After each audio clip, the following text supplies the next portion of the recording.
All right. Welcome to the show, Nicholas. How you doing? Good. How are you doing? I'm so happy to be here. We've been talking about this for a while, and now we're Yeah. finally here. So before we get started, would you like to introduce yourself? Yeah. Should I look at the camera Yeah, for this yeah, part? yeah, yeah. Okay. Whatever works. Whichever, I guess. Yeah, Yeah. Hi. My name is Nicholas, and I've been Pranav's friend for like almost it's 10 years now. yeah, it's been since Since grade elementary, five. grade five, Yeah. right? Yeah, Since when you came here. yeah, Yeah. yeah. But I used to live nearby to you guys. Yeah. Now Since I'm yeah when yeah that's just over at the park. yeah, but um, you've been with the our friend group for like before then, like you met Grant in like what grade one? You say? No, in grade two, I met Grant and Robert, Uh, and I also met Sean, but he was mostly with Aiden, so I wasn't really okay. hanging out with him all I that I I often. I didn't know like how the our friend group originated because I joined like later. But would you like to talk about like how you guys first started off? Like Yeah, sure.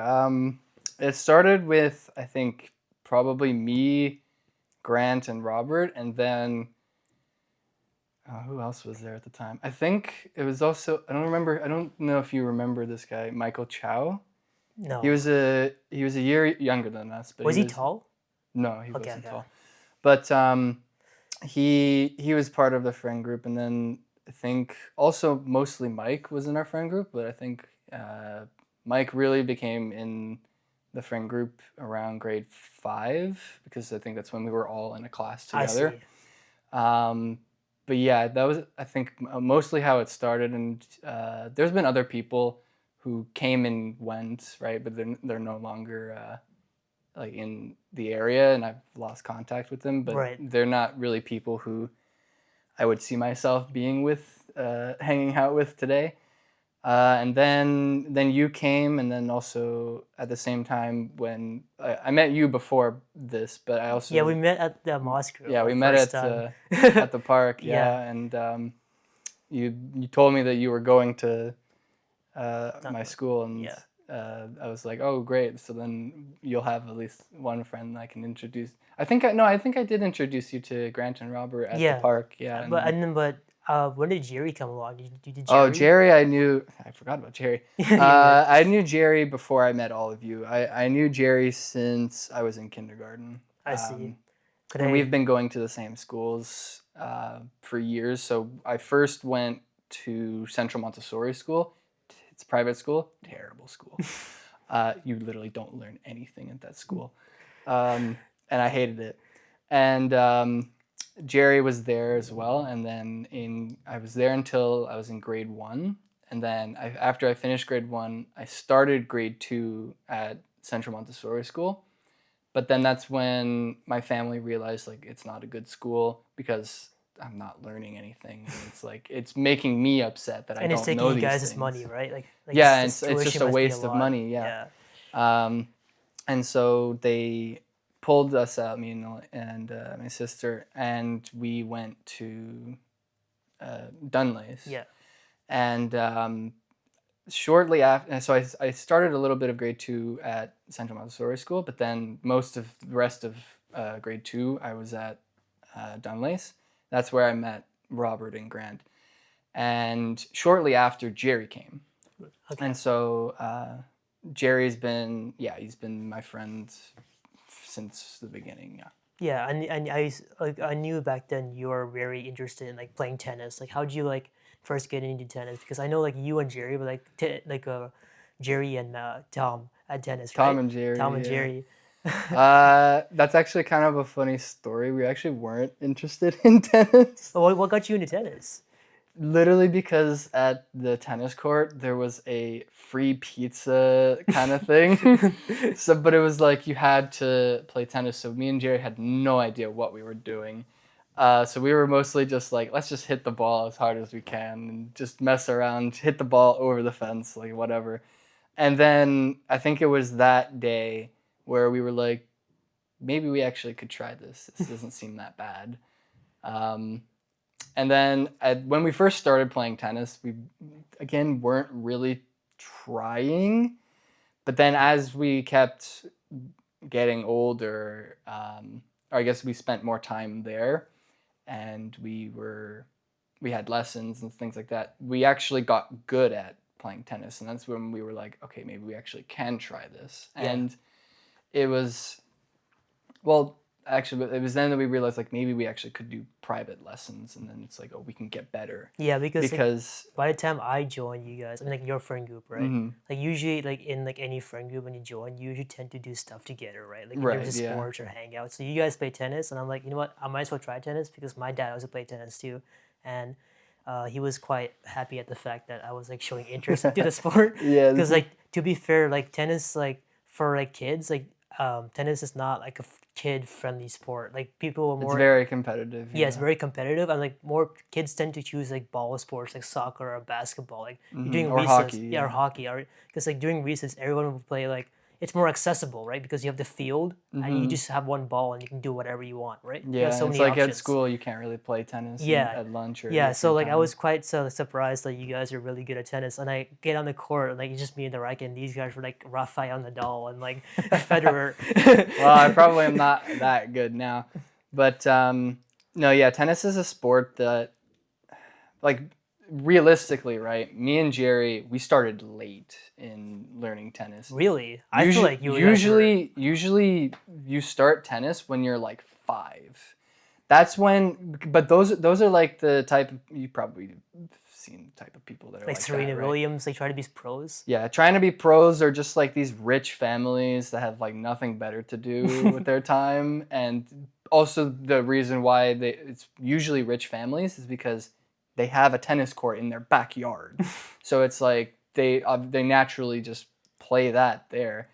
And then but they start at like 5 years old, and then by the time they're our age, they're competing in nationals, right? Right. So and it's like I'm not at that level. Like I've never been at that level, but there was a time where I sort of in my prime, but that's long gone now. Hey man, I mean, sure, if you pick up a racket today, you'll be like much better than like I your haven't picked up average a Joe, racket in right? 5 years.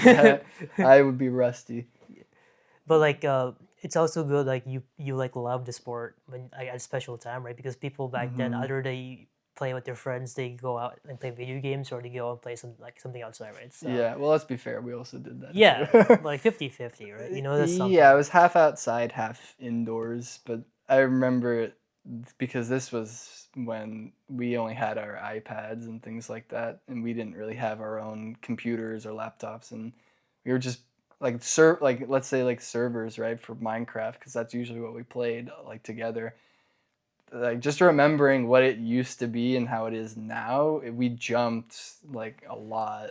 Yeah, so like similar to tennis, like you play Minecraft. I haven't heard of Minecraft before I met you guys. Like to be fair, Hmm. to be fair, I was moving around the world, like I mentioned to you before, but I'll say to the camera that I was not born here. I was born in India, and when I was like 2 months old, we moved to the States and we stayed for 7 years. So like until like grade two, and we live in a small town like in Rochester, New York, which is a Hmm. couple hours from here across the border. It's a small community, but like me, I made a couple friends here and there, and thing is, when in my childhood, I had a big struggle making friends because I was antisocial and I also had some form of ADHD, um, and eventually, like we had to move because my parents' work visas expired and we had to go back to India. Otherwise, like get deported. But Hmm. out of respect, we left the country and we really had a good time there because like I met a lot of people and I was showing some new side of me my parents have never seen before, and they felt like staying in the They don't West want is to take that away. yeah, they don't want to take that away because when they came back to India, India is more like in terms of education system, it's more brutal because like we were like once colonized by the British, right? So Hmm. we took away Of their course, it's the British. yeah, well, like the biggest empire in the world at the one Yeah. point, right? But like, um, the British, like they left. We picked up some of the ways of the British before when they left, like such as teaching, discipline. Like they were really tough on the kids, and we had to Hmm. wear a uniform, and I had to learn like 6 languages. It was so bad for me. That was like the worst years of my life, 2 years, because like if I was born in India and stayed in India, I feel like I would have been fine. But like since I was not like used to that culture, I felt like I was starting from From block ground one, zero, you yeah. ground zero. Like I was literally in like grade three, and the people in grade three, I was doing like grade one like English, or in grade two like Hindi, right? Because I Mm-hmm. was not on the same level as the other kids in my class, so I was like being held behind a couple grades. So eventually, when my dad's company, they offered him a position in Toronto. Like it's not Rochester, but it's Toronto. Like a different Mm-hmm. country, but similar. It's a similar It's location. similar region because it's just Yeah, across the and border. we he was like, you know what, let's try it out because eventually, like maybe if we come to Toronto, we can get an opportunity to come back to Rochester, right? But Mm-hmm. we ended up staying in Toronto, like as fate turned out, and ever since 2015, we've been here for like what 11 years.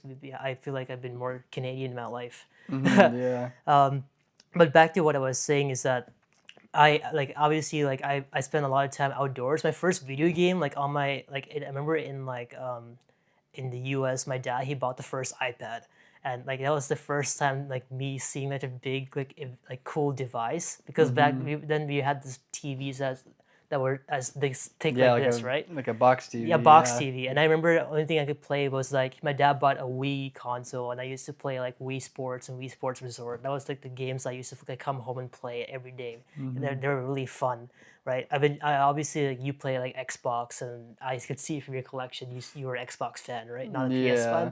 fan. But uh, Minecraft was the first like iPad game I touched Digital before game. digital Yeah. game because like only game I knew was Subway Surfers. That was the first game I ever played. Even though Temple Run is technically the first, Yeah. like Temple Run's the first yeah, variation but of like I that really game. like Yeah. Subway Surfers because there was this one point like um my parents they raised me to be a like not like a they didn't want to raise me to be a bratty kid, right? Like I want to Yeah. get everything up all at once. So like I had to like prove to them like I was worthy enough to download Subway Mm-hmm. Surfers on the iPad because like eventually like when you give a kid an iPad back then they would get instantly get addicted and hooked, right? So I had Right. like time Yeah. limits every day. So after school I had to like prove myself to my parents that hey, I need can I get Subway Surfers, and if I can, how can I achieve it, right? And then Mm-hmm. eventually, I think I forgot what I did, but I proved myself to my grades or something. And then the day of, they downloaded it in the morning, and at school, like we had like journal entries, so I was like writing Mm-hmm. about, oh, I'm about to play Subway Surfers when I get home, because I was like looking forward to it. It was like a big thing, and I Yeah. came home Right. and It's a like milestone for I you. played like 1 hour, but yeah. But coming here and playing Minecraft like on the first time, like on Pocket Edition, because it was an Mm-hmm. iPad, right? You're playing on PE. That was the first game I had to convince my parents to buy for me because previously games Because it were was a free. free game. Yeah, Yeah. but this is the first paid game, and that took me like a month to convince, and eventually it was $7 down the drain, and I think it they was like 11. yeah they were Yeah. like they were just getting tired of my consistent like inquiries. You know Your what? consistent You know, bickering. you want this fine. You know what? He's probably deserves to play. He wants to play with his friends. That's good enough. So they downloaded Yeah. it, and then like I joined your guys' world, and yeah, that's my journey in Minecraft. But how did you get introduced to that wonderful game? I had no idea what Minecraft was at the time because I wasn't really I never used social media. Like even though like I only had like oh this is like my iPad 2 I think. That was the first iPad that I used. It wasn't even mine, so I would just borrow it. And the games that I was playing were free games, so they were like games like Angry Birds. Like mostly it was the Angry Birds games that I was playing, but I wasn't like really into like social media or because I think at the time YouTube was just like kicking off. So I wasn't really watching YouTube videos, so I wasn't watching these playthroughs of Minecraft or anything like that. So I had no idea what it was. I only knew what it was because I think we had a school field trip to some uh, play. I think it was like some government building. I don't remember what it was.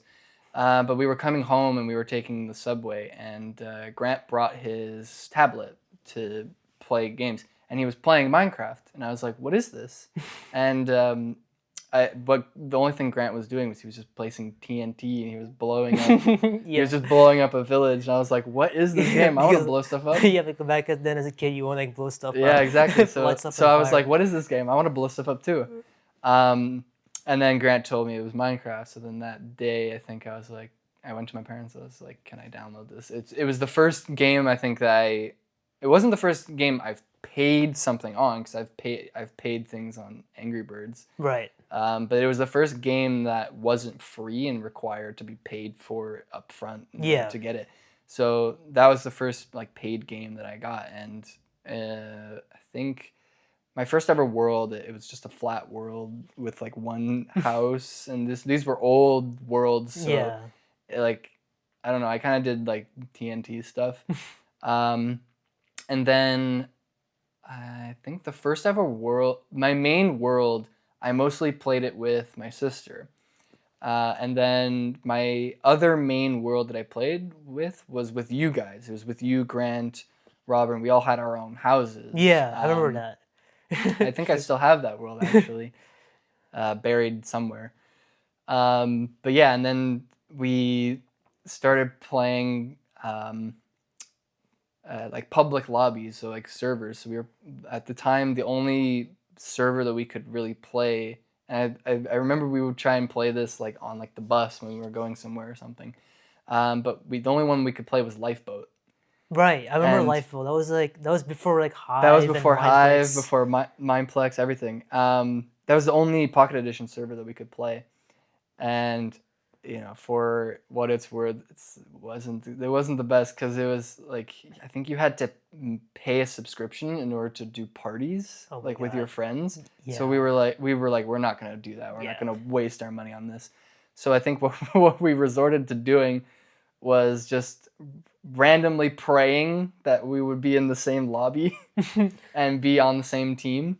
And I think a majority of the time we would be, but it was impossible to play Right. because it was laggy, and even if you could sort of play, it was hard to play because we have to swipe to move around, to Yeah, turn around, things because like Minecraft that. was originally meant for PC, right? And then Yeah, because when it's they usually meant for Java, so it's yeah, meant for a computer. yeah, but when they introduced it to the tablets and the iPads, and Yeah. it was the Pocket Edition, and obviously it's like downsized. So like the most like capability you can do is like have your own world and like build stuff, right? But like Yeah, I'm but sure even they then you were limited because you couldn't even do things like that you could do on Java. Like you couldn't go to the end. right. The end wasn't a thing. Like when Pocket Edition came out, the only thing that you had were Ender pearls, and you couldn't even make Eyes of Ender. But obviously now you can. Yeah.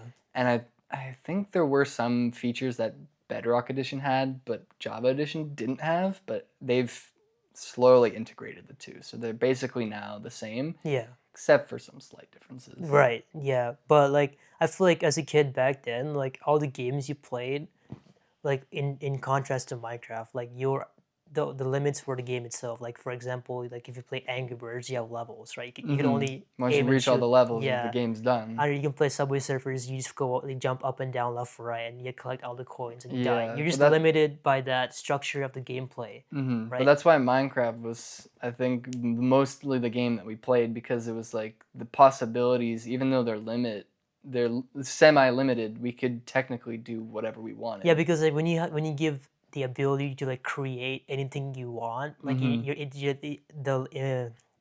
imagination is your limit, right? Yeah. Like the possibilities are endless, and that's like what really transformed every kid's like dream or like every kid's like preference to play Minecraft, right, over the other games, like back hmm then, because like you could have friends on, you can make like your own like party or like you can make your own world, beat the Ender Dragon, build stuff. Like I feel like the biggest thing is the building and creating your own thing, right? Because like hmm it's like real life. Like back Yeah. then when Minecraft released, it was like the biggest game. Like it was either like Minecraft or GTA like 5, right? Yeah, I think so. That was like Yeah. the top selling game. And the reason why they were both top selling, they're really similar in the fact you can do Because basically it's anything. basically like immersive, and it's like it's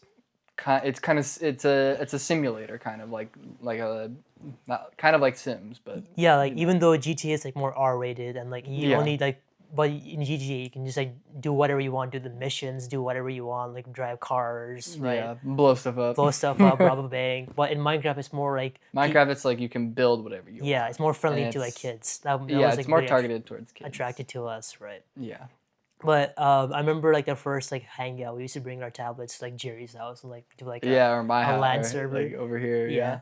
Yeah. Um, and we built our own houses and we we had like far fights and like wars. Yeah, Yeah. that was that was pretty big thing in I part of our would life. mostly just create like secret things. Yeah, we just make it interesting because I mean, to be fair, we were having fun together and we had played the Yeah. game, right? And eventually, when we, I think at some point we transitioned to PC, like on laptop. Like Yeah, I think it was when we started getting our own laptops, like because I think it was like it started to become required for school that we needed to use laptops. So that's when I think we started to get, uh, like we started to transition Pocket Edition onto, or I guess Bedrock Edition onto our PCs, and then that's when we really started like we kicked off kind of like playing servers because that's when servers were better now, and we yeah, we mostly played Hive.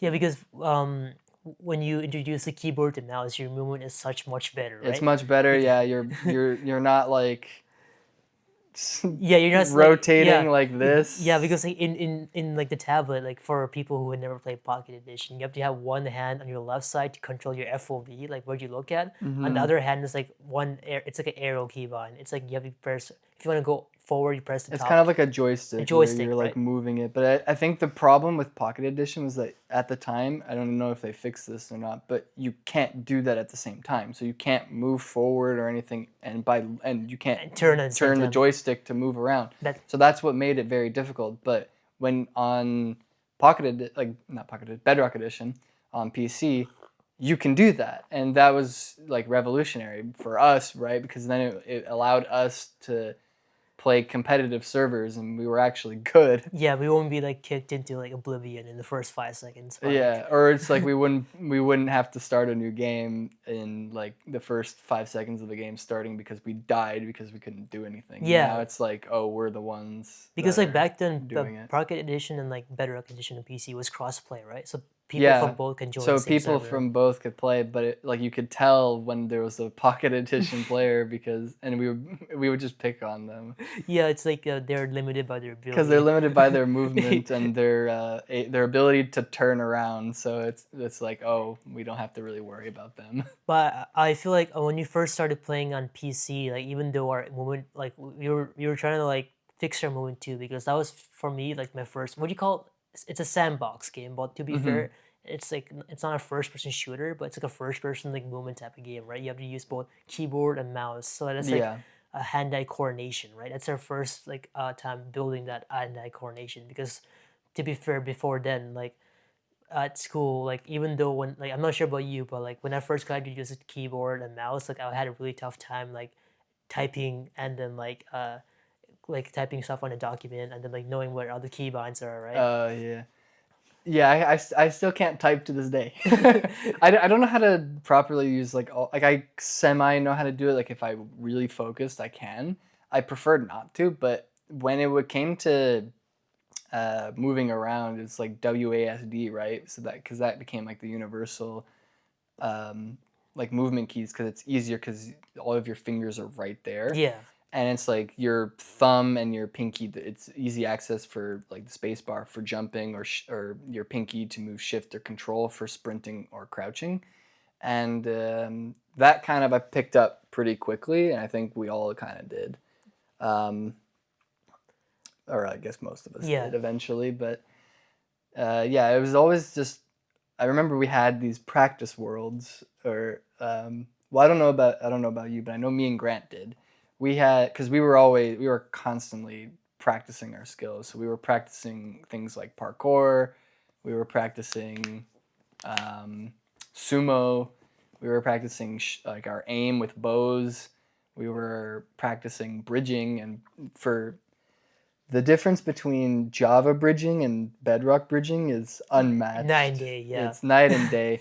It's so much better on bedrock. Bedrock because you could like basically you can literally sprint jump and place blocks underneath Yeah, you and you can be somewhere like that. yeah. Like I think the developers felt bad for the bedrock people because like you were limited by like your abilities. Like you didn't have much features that you did compared to Java. So I think Hmm. that's probably why.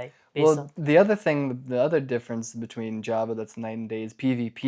On Bedrock, it's so much better because there's not really a cooldown. yeah, because like PvP on Bedrock is basically same as PvP as As 1.8 1.8, yeah, for Java, Java, right? yeah. Because like there's no like cooldown for like hitting There's no your cooldown for hitting, right. yeah, and you can just you can. There's also like you can still crit and everything like Yeah, that. So that's what made it desirable to play on but on Bedrock. these on the server on high, our most played game, what was it?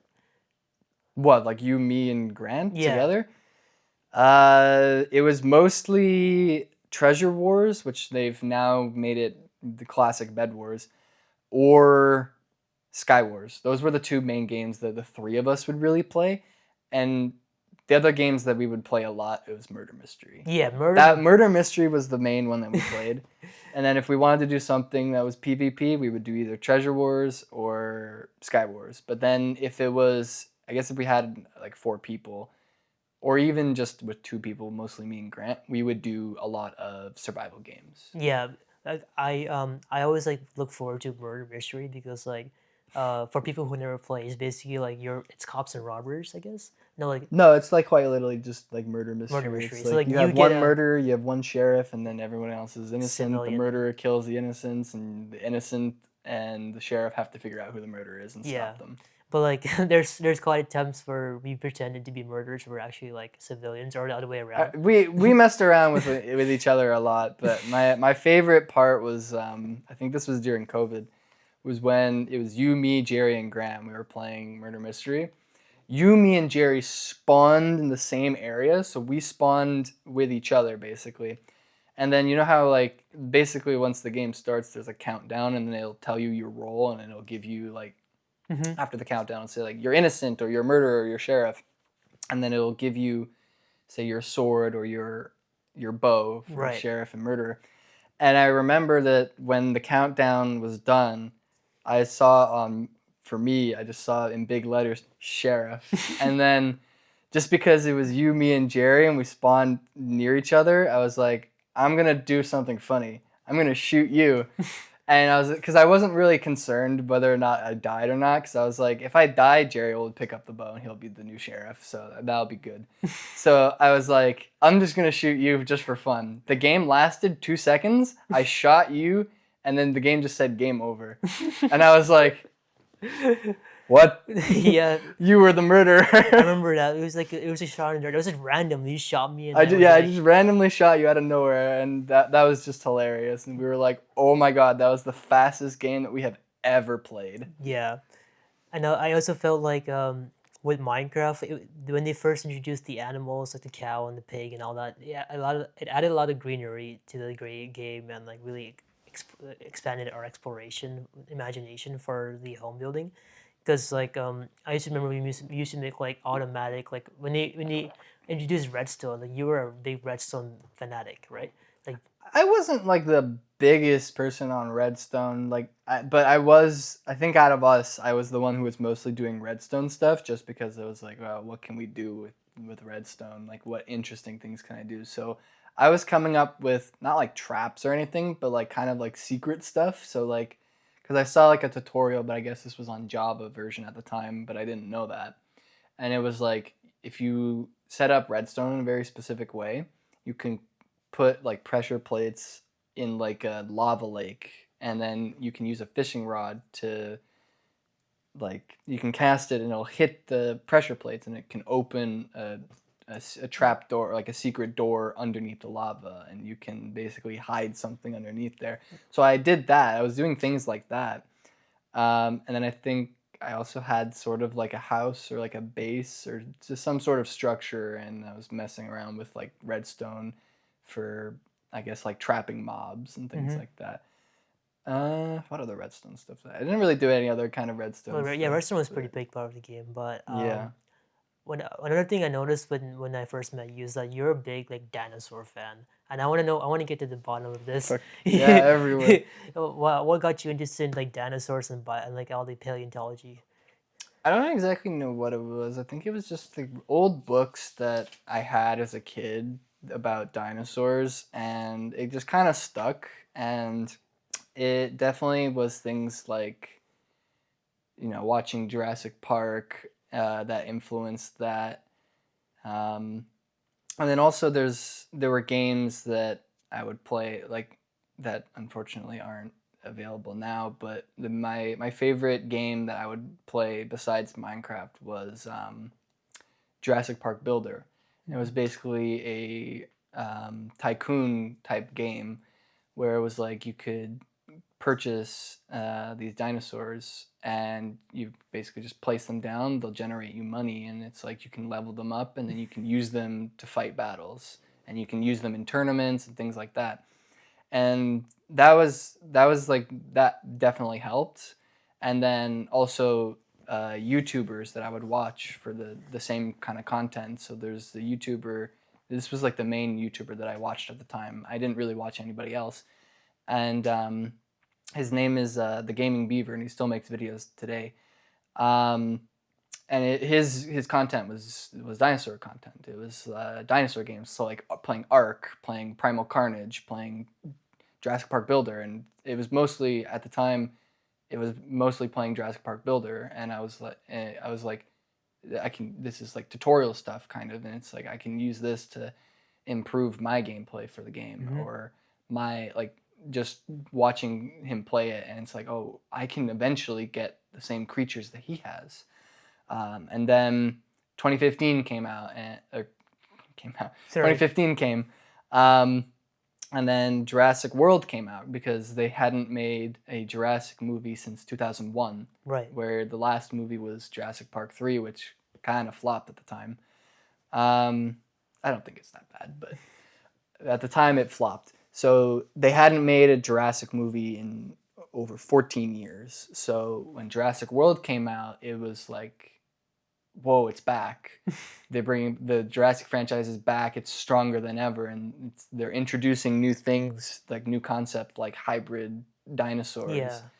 like genetically modified dinosaurs that are really strong and are very, very intelligent and problematic for people. Yeah, because like I watched the first like, in the Jurassic series. I only watched the first Jurassic movie, and that Oh, was we like got to fix that. yeah, that was the first scariest one. But then the next Jurassic movie I watched was Jurassic World, Hmm. and I felt like I heard my parents they thought like Jurassic was like too scary for me, so they didn't make me watch like the second and the third one. But I watched the first one, and it was the first introduction scene where they like the T Rex like bites off the car wheels and like tries to get the Hmm. people. That was like really it's a very like cool scene. It was like scary, but it was like really cool. And Fun fact about that scene, actually, when the T-Rex bashes its head down into the car with like the glass, right? And you have the kids that are like pushing it up. yeah, That was not planned. That wasn't scripted. That was completely on accident. The T-Rex was actually too heavy because it was soaking up all the water. So when it went down, it kind of fell and it bashed its head through the glass. So those kids screaming, those were real genuine. screams. That's the best way to make the movies. It's like Yeah. genuine reactions, Just right? yeah, accidental thing. I mean, yes, it's scary at the time, but it's like when you look back at the footage, just like, yeah, we don't need to redo that. That was great. Yeah, yeah. We're never gonna be able to replicate that. Yeah, but then I watched Jurassic World, and I obviously like I tagged along to like all the Jurassic movies here and there with you guys, and Hmm.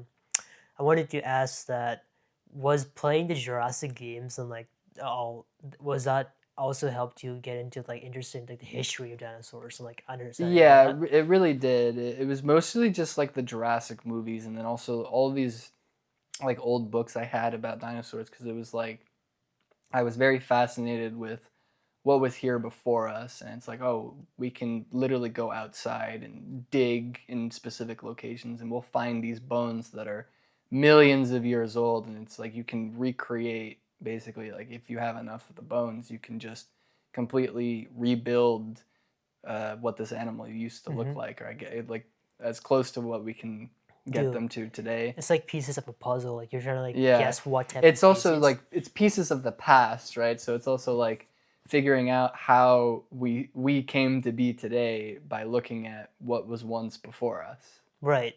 And with the dinosaurs, the person who like go and discover like these dig sites and like find the bodies together, they were often called like paleontologists or like archaeologists, right? And Yeah. is that what like you wanted to become back then as a kid? Yeah, that's what I really wanted to do because the idea of going out and digging and I mean, often or not, you're probably not going to find anything, but it's like it's the excitement of finding a dinosaur bone or fossils and being able to contribute to that, right, to the science of it. Yeah.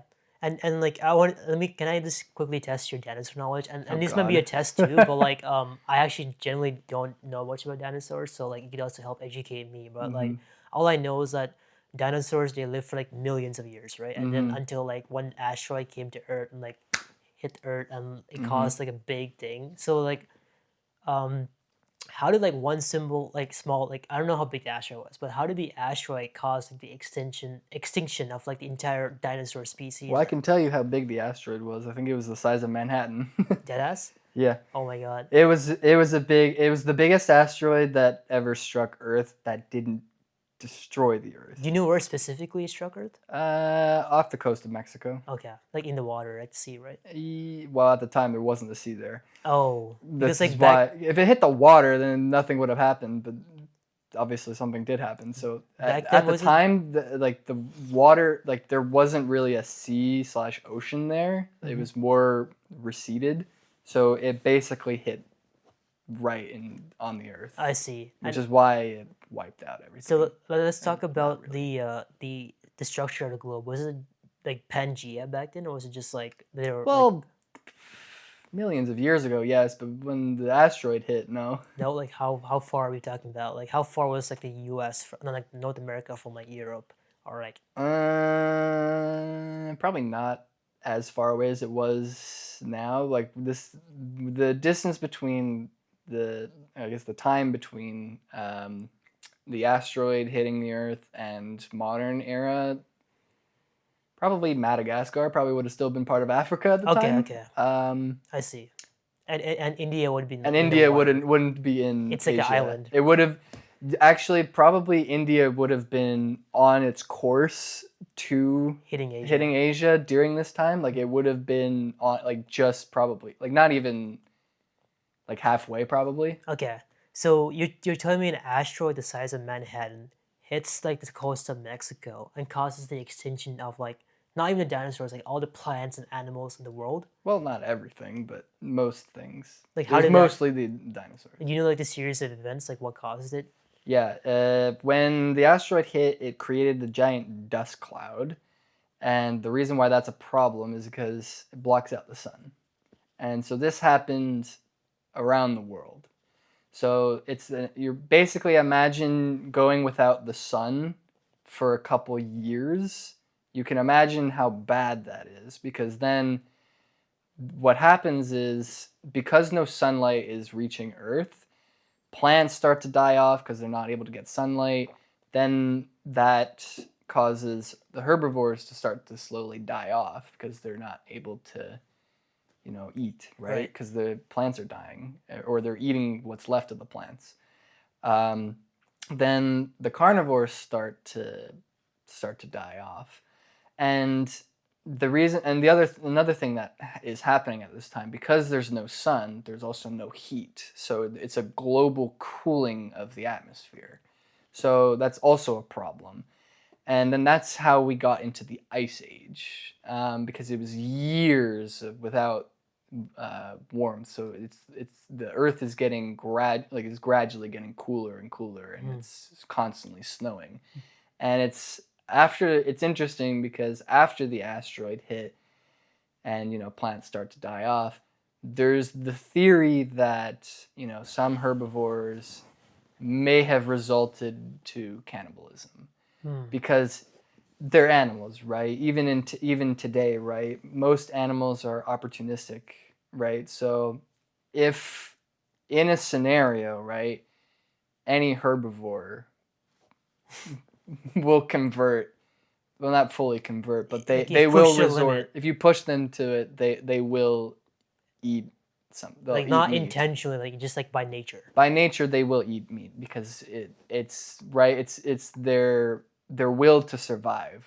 They're just trying to survive. So it's like if there's a dead animal in front of them, they'll probably eat it, Okay. even though they are herbivores, and we don't, expect them or imagine. It's hard to imagine this, but realistically, it probably happened. Okay. And like before the asteroid, like what do you call the event where the asteroid hits the Earth? What's that called? Like, the specific term. Of what, the asteroid hitting? Yeah. The extinction of the dinosaurs. Yeah. So like before the extinction of dinosaurs, how long were the dinosaurs were around for? Like when did they first like coming around until like Dinosaurs. Okay, the term dinosaur is very broad. So when you think of a dinosaur, you probably think of T Rex or any a raptor? extinct Yeah. animal. But dinosaur Stegosaurus. is not inclusive of everything. So we have marine reptiles. That's not a dinosaur. You have pterosaurs. Those aren't dinosaurs. And you have specifically things that came before dinosaurs. Um, I forget what the terms are that are called for dinosaurs, like creatures that are not dinosaurs. But like like how for the human beings, like our very first like version of us was like we came from primates, right? We came from Yeah. monkeys. What were the very first versions of the dinosaurs? So dinosaurs for like what would be probably the like around the time of the first dinosaurs was probably the very early or late Triassic, and before that they wouldn't have been dinosaurs, but they would have been animals that would eventually become dinosaurs, or what we now call Evolved into dinosaurs. dinosaurs. Yeah. Okay. And they were like where they have the same like culture, like they would like operate in herds or like be solo residuals or I guess it depends on the animal. Yeah, probably. but Some would probably have more of a social group or hierarchy, and others would probably be lone predators. right. Yeah, just Okay. killing or eating. And eventually when they evolved into dinosaurs, would you say that they're all like kind of just like one big family tree, or like they're all different like individual Well, technically, everything has one big family tree. Everything stems from one organism, right? right? But dinosaurs, they're removed enough to be different, right? So you'll have like one animal probably that's like very close in like they have like a very close ancestor. So like some Corythosaurs, so like Parasaurolophus and Corythosaurus, like they probably had one ancestor because they have a very similar body structure. They're both in the same family. Mm-hmm. So they probably had some ancestor that was in between the two, and then they branched off Mm-hmm. into their own groups. Okay. And like by that logic, there are specific dinosaurs native to specific regions of the world. Yeah. Like for do you have any examples for a species? Well, like Tyrannosaurus is found here in Canada and Really? some parts of the U.S. Oh, I thought they were like native to like more warm areas. No, they're here. Okay. They're mostly found in Montana and like just Washington above, State. I think Washington too, yeah, and Alberta. I maybe no, maybe not. But yeah, there are places in Canada where there were T Rexes. And like Stegosaurus was like native to. The same region, Oh, yeah. so like what dinosaurs were native to like Africa and like Asia? I don't know specific. Oh, actually, no, I do know some in Africa. Some African main African species included Spinosaurids.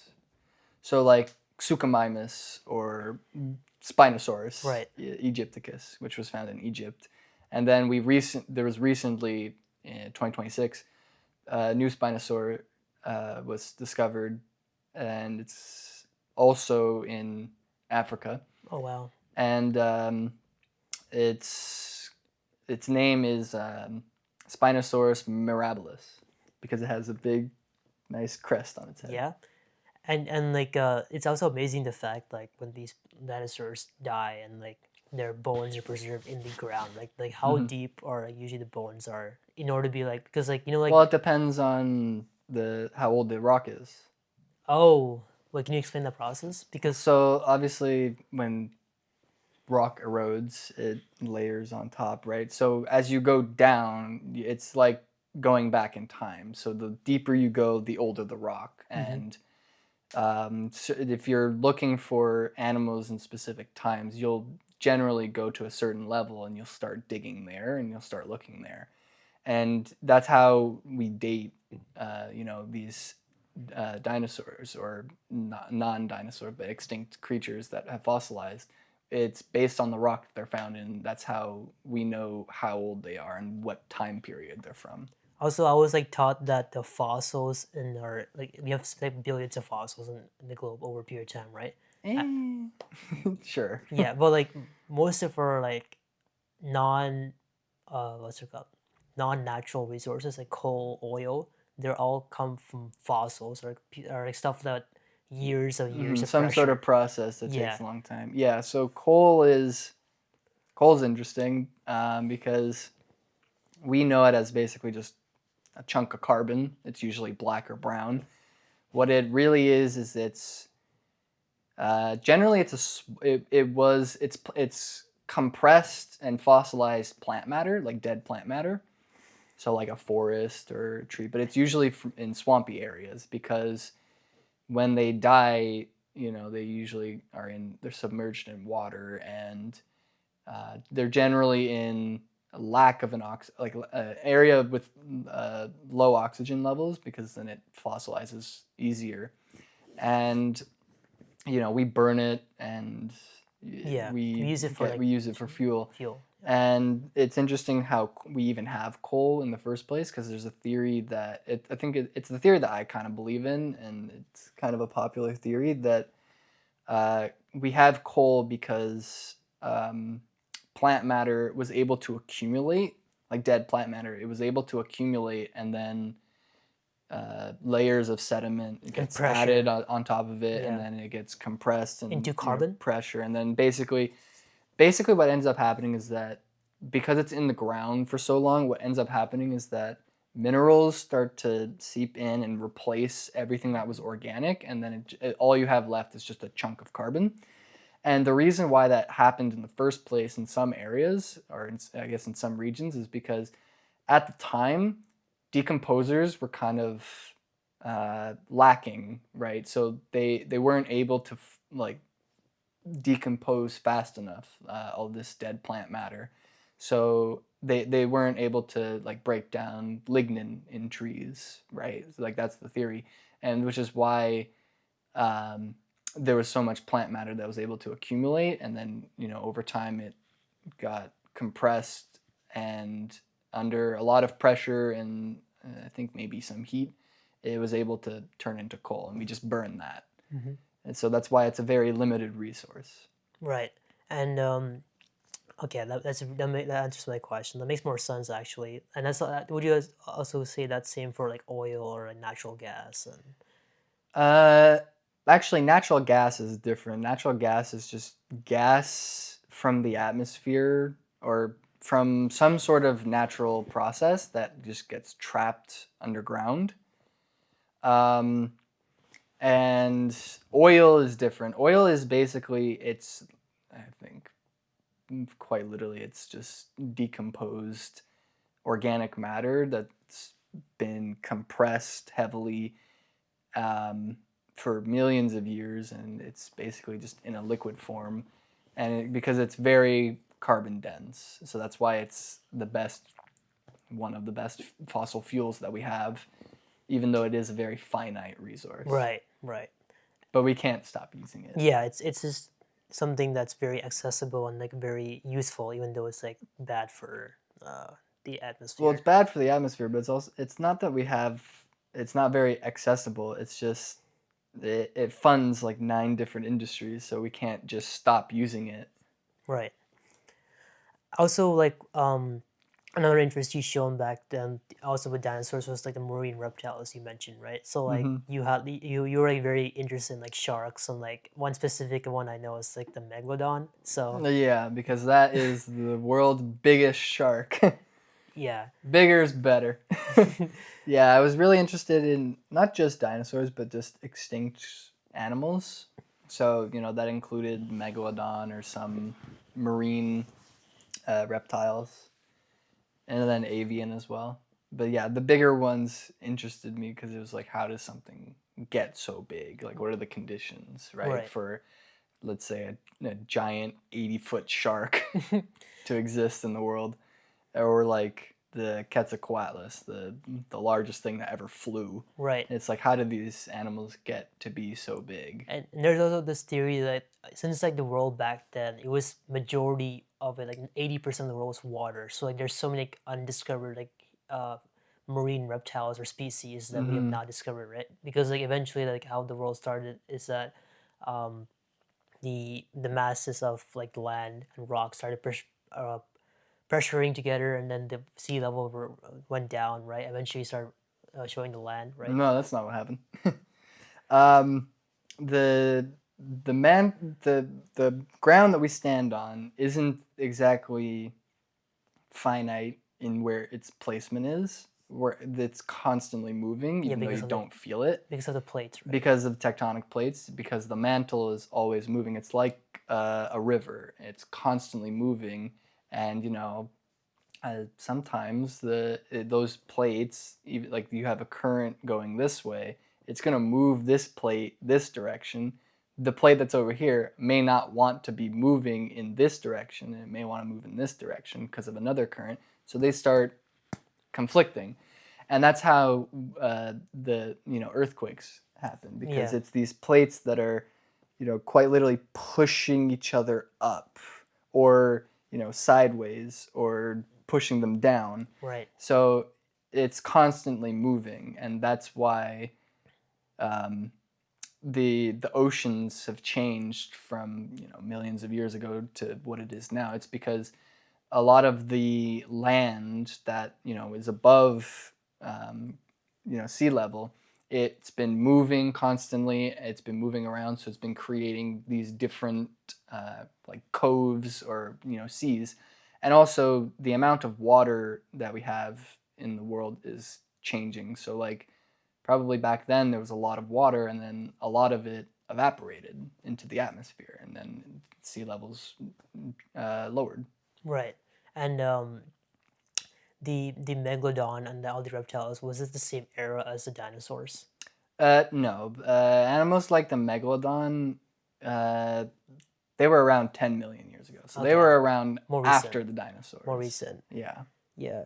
And so when we had the ice age, and the entire globe like froze, right? Hmm. For a specific amount of time, like how long we're talking, like millions of years, It was a few million years. Yeah, we were in an ice age. until the dust cloud like settled in the Until, earth. yeah, until the dust cloud settled and sunlight was finally able to reach Earth, and most of it has melted. We do still have some ice. Like, that's what Greenland is. That's Yeah. that's what the Arctic is. That's just leftover ice that still hasn't melted completely yet.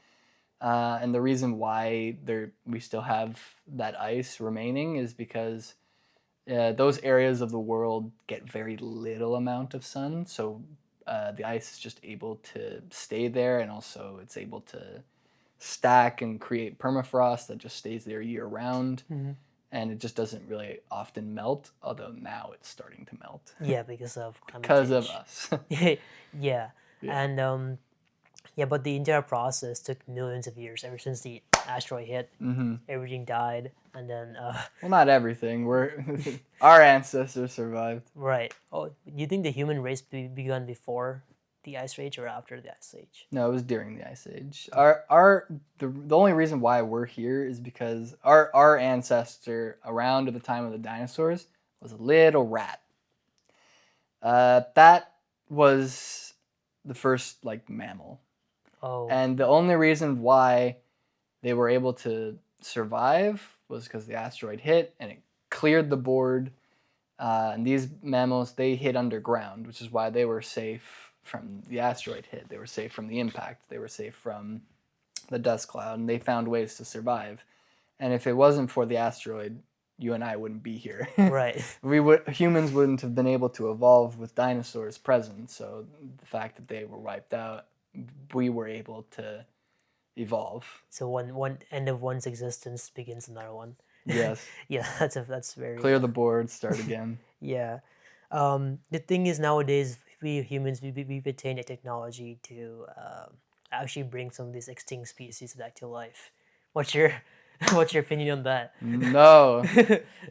Has nobody watched Jurassic Park? Like, we know the reasons. Like, that's not the reasons why, but it's some of the reasons why. The reasons why we shouldn't bring them back is because they. Well, not specifically dinosaurs because Well, no, just anything that's extinct, right? Like, usually, if it's just recently went extinct, like if it went extinct yesterday, like it's fine to bring it back because the environment it was able to sustain it. So it's like if we bring it back, it doesn't matter. But if we're bringing back something that was extinct a million years ago, or like even 10,000 years ago, we shouldn't do that. have you done some stuff like that before? We have. We've. I think there was the first. Right when we first started getting into cloning, we brought back. I think it was some sort of deer or elk, and unfortunately that didn't really last long. It went right back to being extinct, but it just went extinct, so that's why it was fine. But we've been trying to bring back other animals like the dodo or animals like the mammoth. And we just recently, I guess not recently, but like 2025 recently, brought back the dire wolf. There's a company that did that. And technically, realistically, it's not a dire wolf. It's the closest thing we can get to a dire wolf. Basically, what they did was they had some dire wolf DNA that they found. It was not complete, but they were able to look at it and they were able to, I guess, kind of fill it in. And what they did was they also took wolf DNA and they kind of modified it so that basically they made the wolf bigger and longer snout. And basically they recreated dire wolf DNA because they had the sample. Realistically, it's not an actual dire wolf. It's literally just a wolf that we modified. It's not a true dire wolf. It's just something that we created. And like, what are the intentions of these companies or like research organizations to bring back extinct species? Like, obviously, like we've seen with Jurassic franchise, it's just they brought back the dinosaurs to like fuel like capitalism. They wanted like make money out of like people paying to like see these animals up close. And also, there's also the argument that you also bring back species back to life, like do some extra studying. So like maybe they have like some cells that help us like defeat cancer, or like something like helps us beneficially. Yeah, I think the reasons why we bring some of them back is mostly just, well, one, because we want to try. Two, there's probably some research that can be done because obviously we only have bones, right? So if we have an actual animal, we can study their behavior and then we can learn more about them, right? Because you can't really learn behavior. Like, you can learn some behavior from bones, but you can't learn everything, right? So, sometimes I guess you could learn some behavioral information, but the other reason why, and this is probably the worst reason why, is because they want to reintroduce them back into their environment. But is that a bad thing? Well, yeah, because their environment doesn't exist anymore. If you remove an animal from its environment for a long period of time, that environment has evolved, or I guess grown to support the ecosystem without it. Right. If you bring it back, you're putting it out of balance, and you're kind of just it's like you're basically adding back, you're introducing an invasive species. It's like screwing with the system. Exactly. Because it's not meant to. It's not meant to sustain the anymore. animal or like species. It's already long lasted without it. right? Right. So it's like there's a good example of this where it's okay to do it, but what we're doing, it's not okay. So there's an island, I think, in the U.S. where there were wolves, and people removed the wolves or they drove them out off the island. And what ended up happening was a total ecosystem collapse because without the wolves, the deer population skyrocketed, and the deer ate All the all of plants. the vegetation, and there are other animals on this island that eat the same vegetation, like moose or some smaller animals like beavers and other important animals. And without those, their food, they also had to leave the islands. Like they started to die off, and it's like the deer kind of just So what they ended up doing was they brought the wolves back onto the island, and the the vegetation started to grow back. The other animals started to come back. So that's why it's important to keep animals in their ecosystem, and we don't remove key animals from Yeah, their key predators. key predators or even keystone species like beavers or otters. Like we can't remove them from their ecosystem, otherwise there's no ecosystem left. Right. And if we want to bring back an animal that's been absent from its ecosystem for I think the dire wolf went extinct like 1 million or 10 million years ago. If you want to bring an animal that's been absent from that ecosystem for that amount of time, that ecosystem doesn't exist anymore. Right. The animals that it ate, the animals that it lived with, they're not here anymore. You can't add it back and expect everything to be fine. Like there's going to be unforeseen consequences. Yeah. It's kind of like the butterfly effect. Do you know what that is? Like it's like a series of like a domino effect. Or... Kind of, yeah. It's basically that everything is kind of unforeseen, right? Like you can't really predict. Like you can predict things, but only to some degree. And it's kind of like, I think the analogy they use, like a butterfly doesn't flap its wings the same way twice. So the butterfly effect is kind of like if you drop something, if you repeat the experiment, it's not going to fall or land in the same place, which is why it's like if you lost something, you'll be like, what's the last thing you remember? Oh, I dropped it here.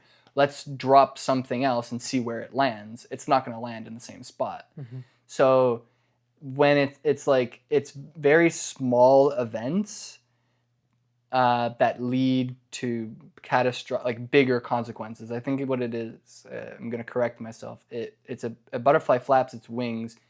If a butterfly flaps its wings, it could cause a building collapse. Like that's like the analogy, right? It's something really small, but it can lead to a very big issue, right? Down the road. Down the road, yeah, or even immediately.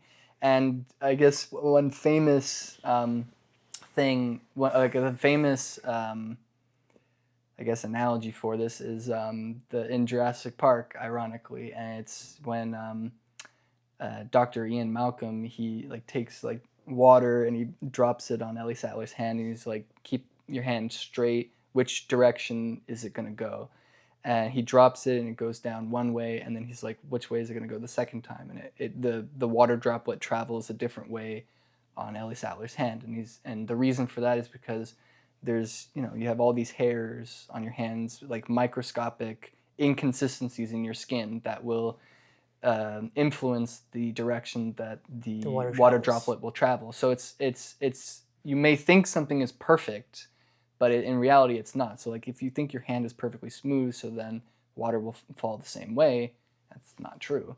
So it's like if you think that you can recreate an extinct ecosystem by just putting something back, that's not going to work. Yeah. Because there's going to be all these small things that eventually lead up to the collapse. And they could also threaten like eventually our existence too. Like they might bring up some diseases. They might, yeah. That's one of the things that's unforeseen. Like they might have a disease that we could catch, and some new disease that'll jump to humans. Right. Or, what was it? I just thought of something. Another example, and it's fine. Yeah, no worries. But yeah, we're on a good roll so far, but would you like to take a break? Let's come back in a bit. Yeah, we can take a break. Awesome. All right, we're back. Thanks for the vitamin water, Nick. I really appreciate it. Yeah, no problem. All right.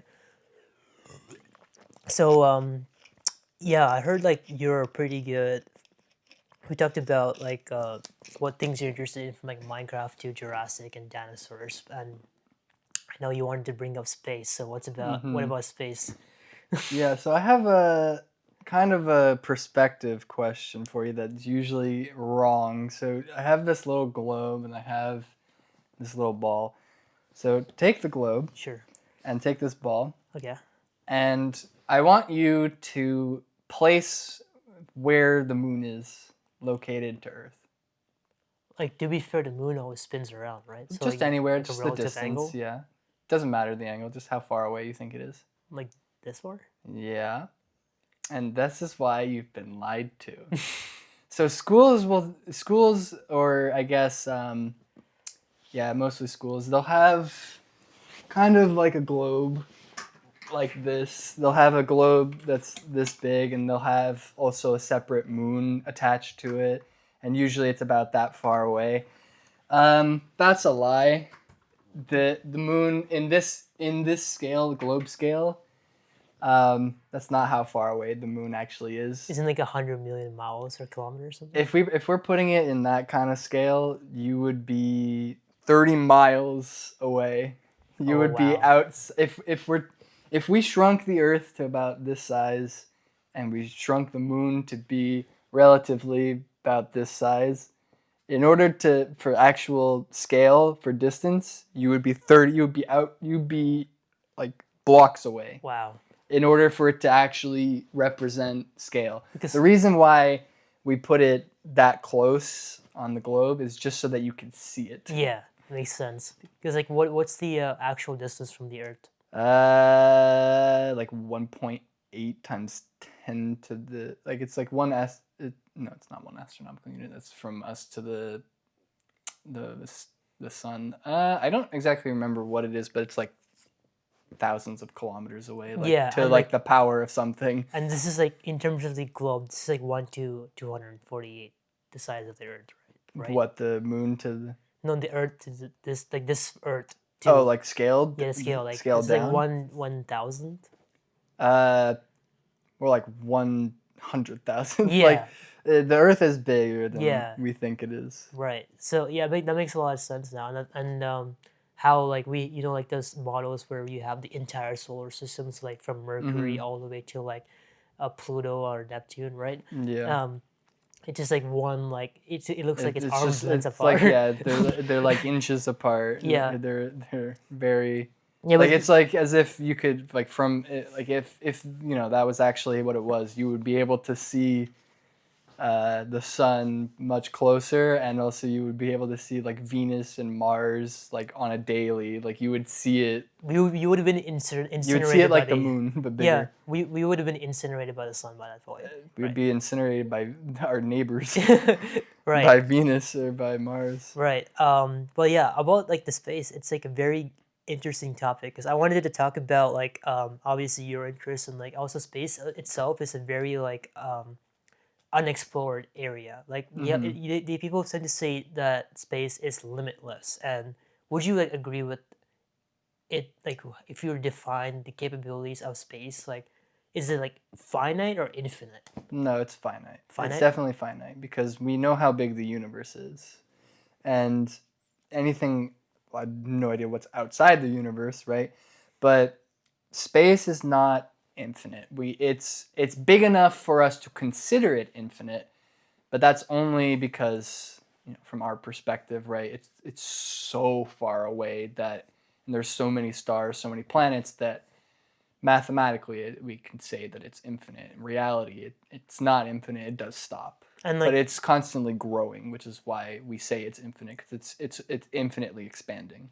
and the we've all heard of the Big Bang theory, right? Which Yeah. where essentially like all space was like in like one circle, and eventually there was this one big boom, and like matter just like expanded in all sorts of directions. Like if you think about like a vector space, like we have like infinite vector Yes, direction. kind of like a sphere. Yeah, And like just till constantly till this expanding. day, we're expanding away from the origin. Like if you think the origin is 0, 0, we Yeah. would have been like in like 10,000, 10,000 X, 10,000 Y, in terms of the coordinate plane. Hmm. Like we're expanding away from this area.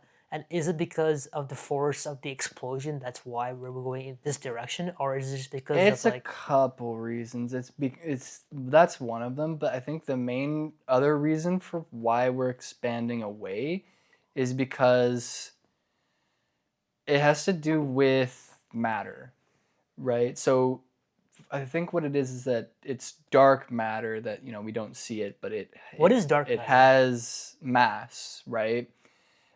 Dark matter is just it's a theory, right? Because it's you can't actually have physical dark matter, but it's how we explain some things in gravity, right? Because it's like otherwise some things start to collapse, right? So it's like in our solar system, uh, ev- everything is kind of balanced. So it's like you have all of these gravitational forces that are acting with and against each other that keeps everything in balance.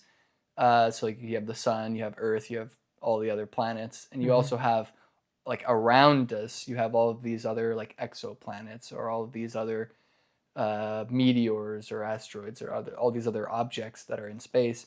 They all have their own gravitational field, and that's what's keeping us, Balance, balanced and not colliding with smashing each into other. one another constantly. Right.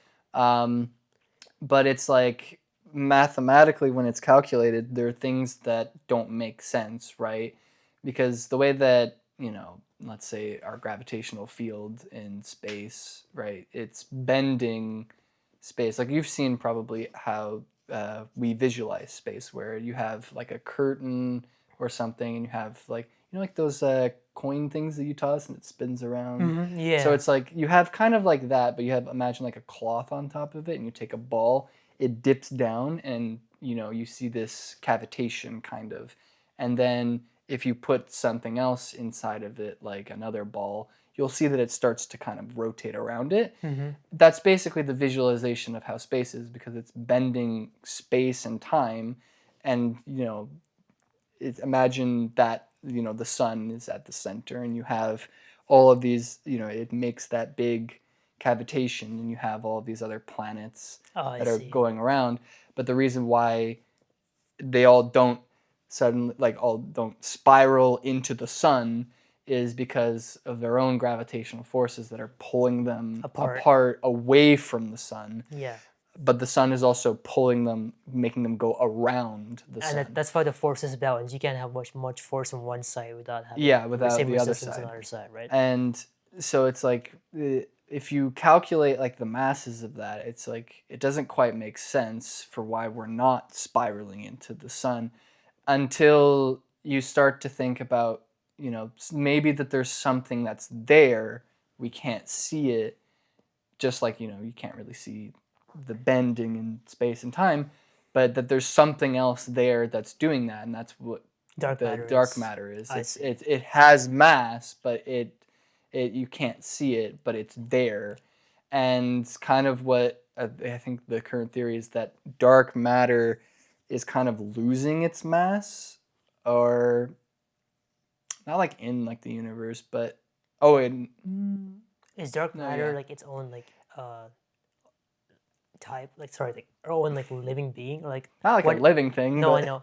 Like own its entity, or own is it entity. Yeah, multiple it's its entities, or is own it just it's its own thing, okay? but it's kind of like a planet, right? Okay, Like imagine you don't see the planet. It's just something that's there that has mass, I see. and we just call that dark matter because it's matter that we can't see. I see. Um, but it's like that's has something to do with why we're expanding, but we're not expanding as fast as we did. Like the universe isn't expanding as quick as it used to.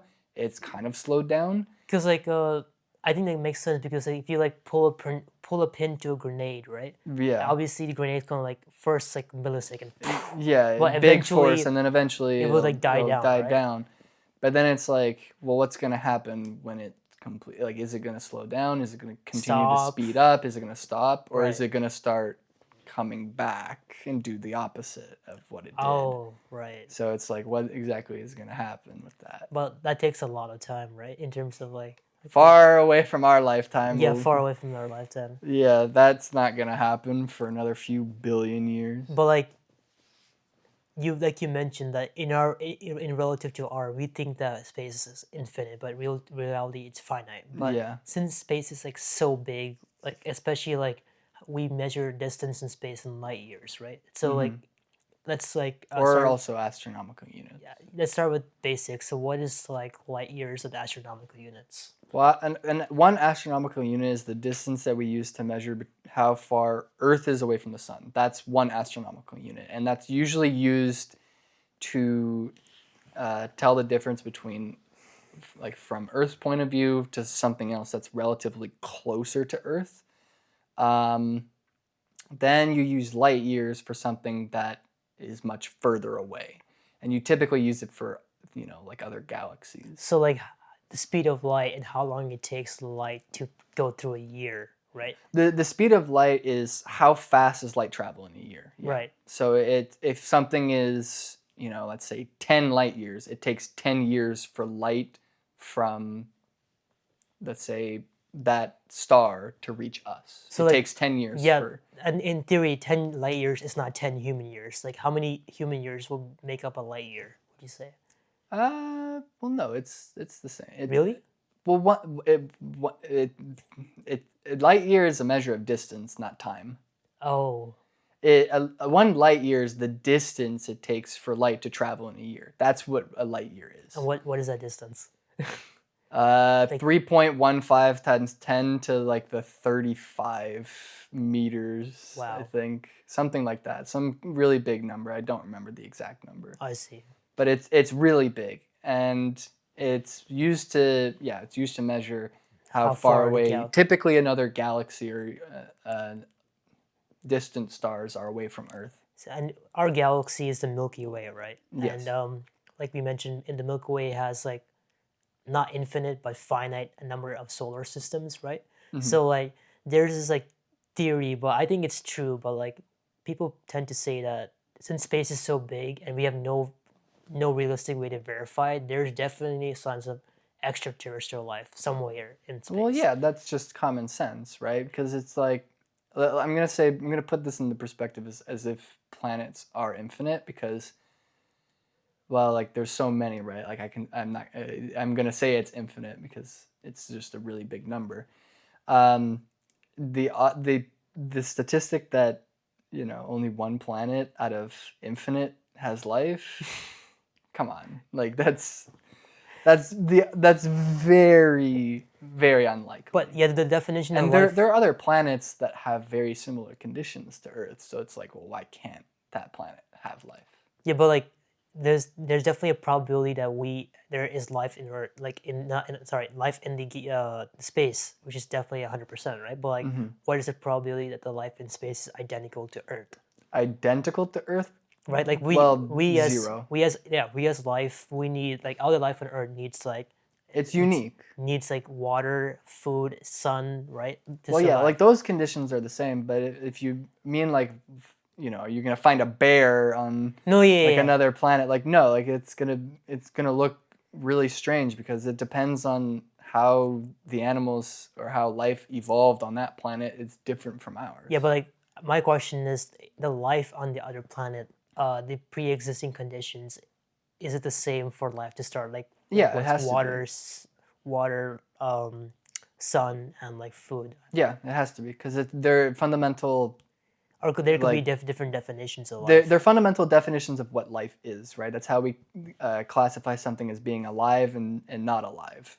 That's why viruses aren't considered alive. Yeah. Because the key thing that, like the key traits that defines whether or not something is alive is, does it eat, does it reproduce, does it excrete waste, kind of forgetting the other ones, but like those are like the main categories. So it's like, does a virus, or I think it's like, does it reproduce on its own? Right. Well, a virus, it uses it uses its host to reproduce, so that's one thing. But a virus doesn't need to eat. It doesn't excrete waste, so it does not meet the categories of being alive. But you and I do, so we're classified as alive. But Right. and In our in human another definition. planet, Yeah. right? Those same criteria need to be met. Right. Does it drink water? Does it eat? Does it Reproduce. sleep? Does it reproduce? Does it excrete waste? Right. If it meets those requirements, it's alive. Right. And also with the current technology and like obviously like what humankind could last for a couple more generations or even more if we Hmm. like be in like If in we're a, smart about it, yeah, yeah. if we're in balance. But like eventually, do you think that our technology will be advanced enough to actually like, travel in space for like a lifetime or even a couple of lifetimes? To travel in space, I mean, sure. Like we've seen like in dystopian movies, like there's specific, I don't even know, I don't remember name, but I remember like scenes where people are being put to sleep for Uh, like either they freeze them or like hibernate. That's why I wanted to ask you, like, do you think it's possible for humans to like be kept in dormant state where their mind is like has no brain activity and we need like some sort of senses to wake ourselves up again? I feel like eventually we'll probably crack that. Like I think we're close because we do something similar where it's like we do that with viruses or diseases or it's like putting meat in a freezer. You freeze it. Right. Um, but yeah, to do that to a person though, it's like there has to be very certain conditions where you could probably do that successfully. Like, are you freezing somebody solid, like in ice, or Yeah. are you just making them like you can get like similar things, but I don't think necessarily humans can do this. Like you can do this with some reptiles; they're able to do this. Like you can basically make them cold, and you can force them to hibernate. Yeah. And it's like when they wake up, they're fine, they're still alive.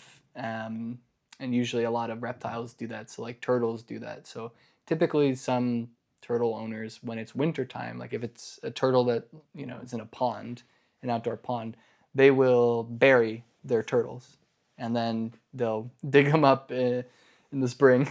Yeah. I feel like we need to like I think the more realistic path to me might seem like if we like not unlock, but like if you like manage to like genetically combine the genetics from like one reptile where they can hibernate with human genetics, right? Um, Genitalia. no, not genitalia, genetics. um, Um, I think it's easier probably, like that's when it comes to issues, right? Because for a reptile, right, they can hibernate. Humans can't hibernate. right. But you one would expect, like when you go like under anesthesia, right? You're basically unconscious. You don't remember what's happening. So that's basically the end result, right, of what you're suggesting for cryogenic freezing. The only issue is that your body, right? Your cells are still active, your skin, your organs. So let's say if you go to space, like you can't just knock someone out with anesthesia and then send them to Mars Right. or whatever.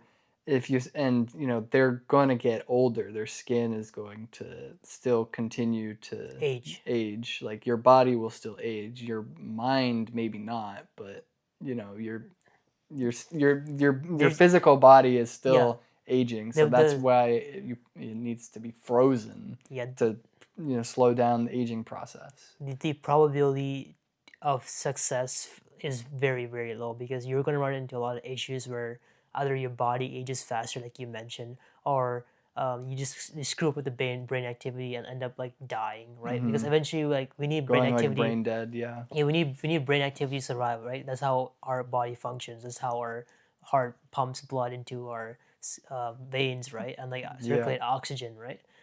If we're freezing ourselves without oxygen from our body for uh, like 10 years, even or even like for like a day, we're gonna like eventually like die faster, right? Or there could be just Yeah. some unforeseen circumstance where your body will not be up to par with what was it before, right? Hmm. So like I mean like it's just a good like fascinating like theory like to see this being depicted in like all these dystopian movies. Well, usually in dystopian movies, they depict it as basically freezing somebody, but not to the point where you're gonna damage the person's body, and it doesn't freeze their brain because their brains are still active, but it's almost as if you're basically putting them in hibernation because their brain is still active, but they're not conscious. Their brain is still pumping blood, like sending signals to your heart to pump blood and things like that.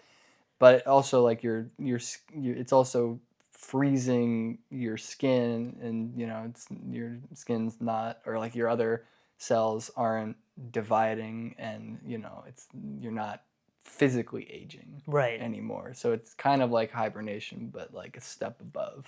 It would be cool to see how like scientists and future generations plan out, but we won't be allowed to see that. But Yeah, maybe not. yeah, but like let's talk about stuff Hopefully, that we won't even need to in the first place.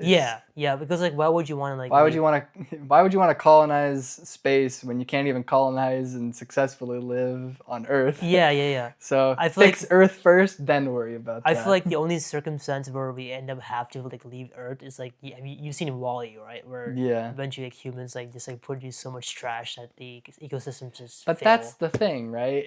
That's something we can fix. Right. If it's completely infixable, right, then it might be time to get in the ship and get out. Or But like the end of the world like thing, like movies where like the Earth just like crumbles or something like that, you know? yeah, if it's something that like is catastrophic and it's irrecoverable, then that's like probably the only scenario where it's get on a ship and colonize another planet. But if it's something that we did, we can fix it. Yeah.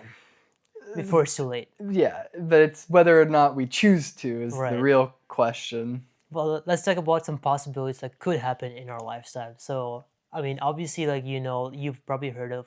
Have you heard of SpaceX, the company? Yeah, Yeah. the So space program. yeah, it started from a garage in Texas, but Hmm. later the company is Elon Musk, obviously, and he has a very big vision to like colonize Mars or and the moon. And obviously, with space exploration, we haven't seen much space exploration done in the last couple of decades, except for when they were forced to by the space war between like obviously U.S. and Russia back in the Yeah, Cold War, right? Like when people wanted to see mankind explore space and like land onto the moon, right? That was the first initial that ambition. wasn't the reason for it though.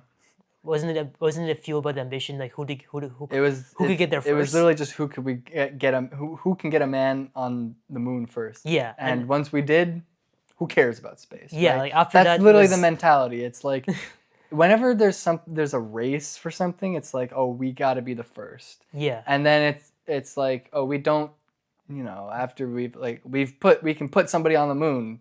Why don't we anymore? Because we don't need to. yeah, It's like yeah, it's like only if there's pressure, like public pressure, right, yeah, will we do it. But for actual scientific research, it's like they don't get the funding to do that. They yeah. don't I get the feel like we opportunity. need to like not.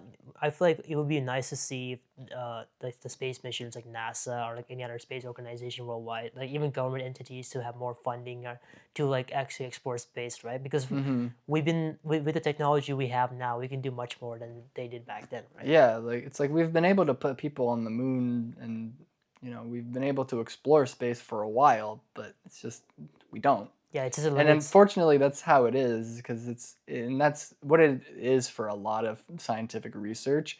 It only comes to light during wars because suddenly all of these scientific researchers and these companies, they're suddenly getting funded, right? Yeah, Because there's a war, right? And that's usually only when they get funded yeah, for all these things. And but it's like, oh, then they'll crack some sort of research and they'll be like, they'll find something, and we can use it.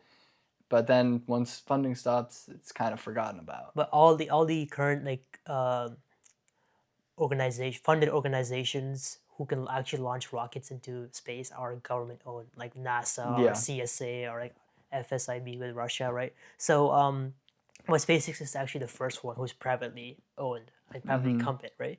And their vision is like eventually one day colonize Mars and colonize lunar bases in on the moon, right? Mm-hmm. So what are your thoughts on that? Do you think that we could actually like achieve like a self-sustaining economy and colony on like those two planets? Like because like we've explored during I the mean, you can, because I guess in the right conditions, you can create an artificial home, right? Because that's what it's like for people in the ISS. But uh, things like gravity, that's going to be a little bit different, right? Because on the moon, it's not the yeah same gravity here, yeah and you can't artificially create gravity.